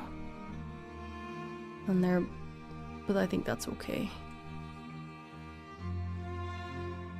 Do we want something more chill or something more energetic? What are we feeling like?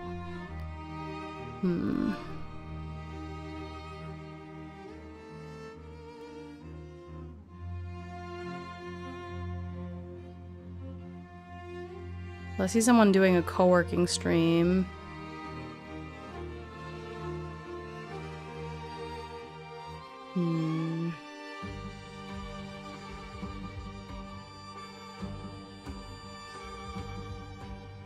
Let's see. You know, when in doubt, I should just raid into a friend and we'll just call it a day. So I think we're gonna raid into Knight's Cap. He's playing Dying Light. It's a hardcore parkour. Oh my gosh. The hardcore parkour. Alright. Let's do that. Let's do that. Even if it's not a chill game, I'm sure Cap is gonna make it a chill time, so we'll do that. Okay. Thank you everyone again for being here. I'm gonna put up the raid message. There. So if you would like to use that raid message, please do. Okay. So if you would like to use the raid message, please do that. I don't know enough people who stream on YouTube to know where to send y'all, unfortunately. So the raid is just going to be on Twitch, but hey, that's alright. Alright, so that's going to be it from me tonight. Good night, everyone. Thanks for being here. I hope you're looking forward to the next segment, because I really want to know what else happens in the story. I want to know if Rodrigo makes it, or if my poor camera is about to be heartbroken. See y'all tomorrow. I should be streaming tomorrow, unless I just feel really, really tired. We'll see. Hopefully, I should be streaming. So, see y'all tomorrow. If not, then I'll see you when I see you. Good night, everybody. Bye-bye.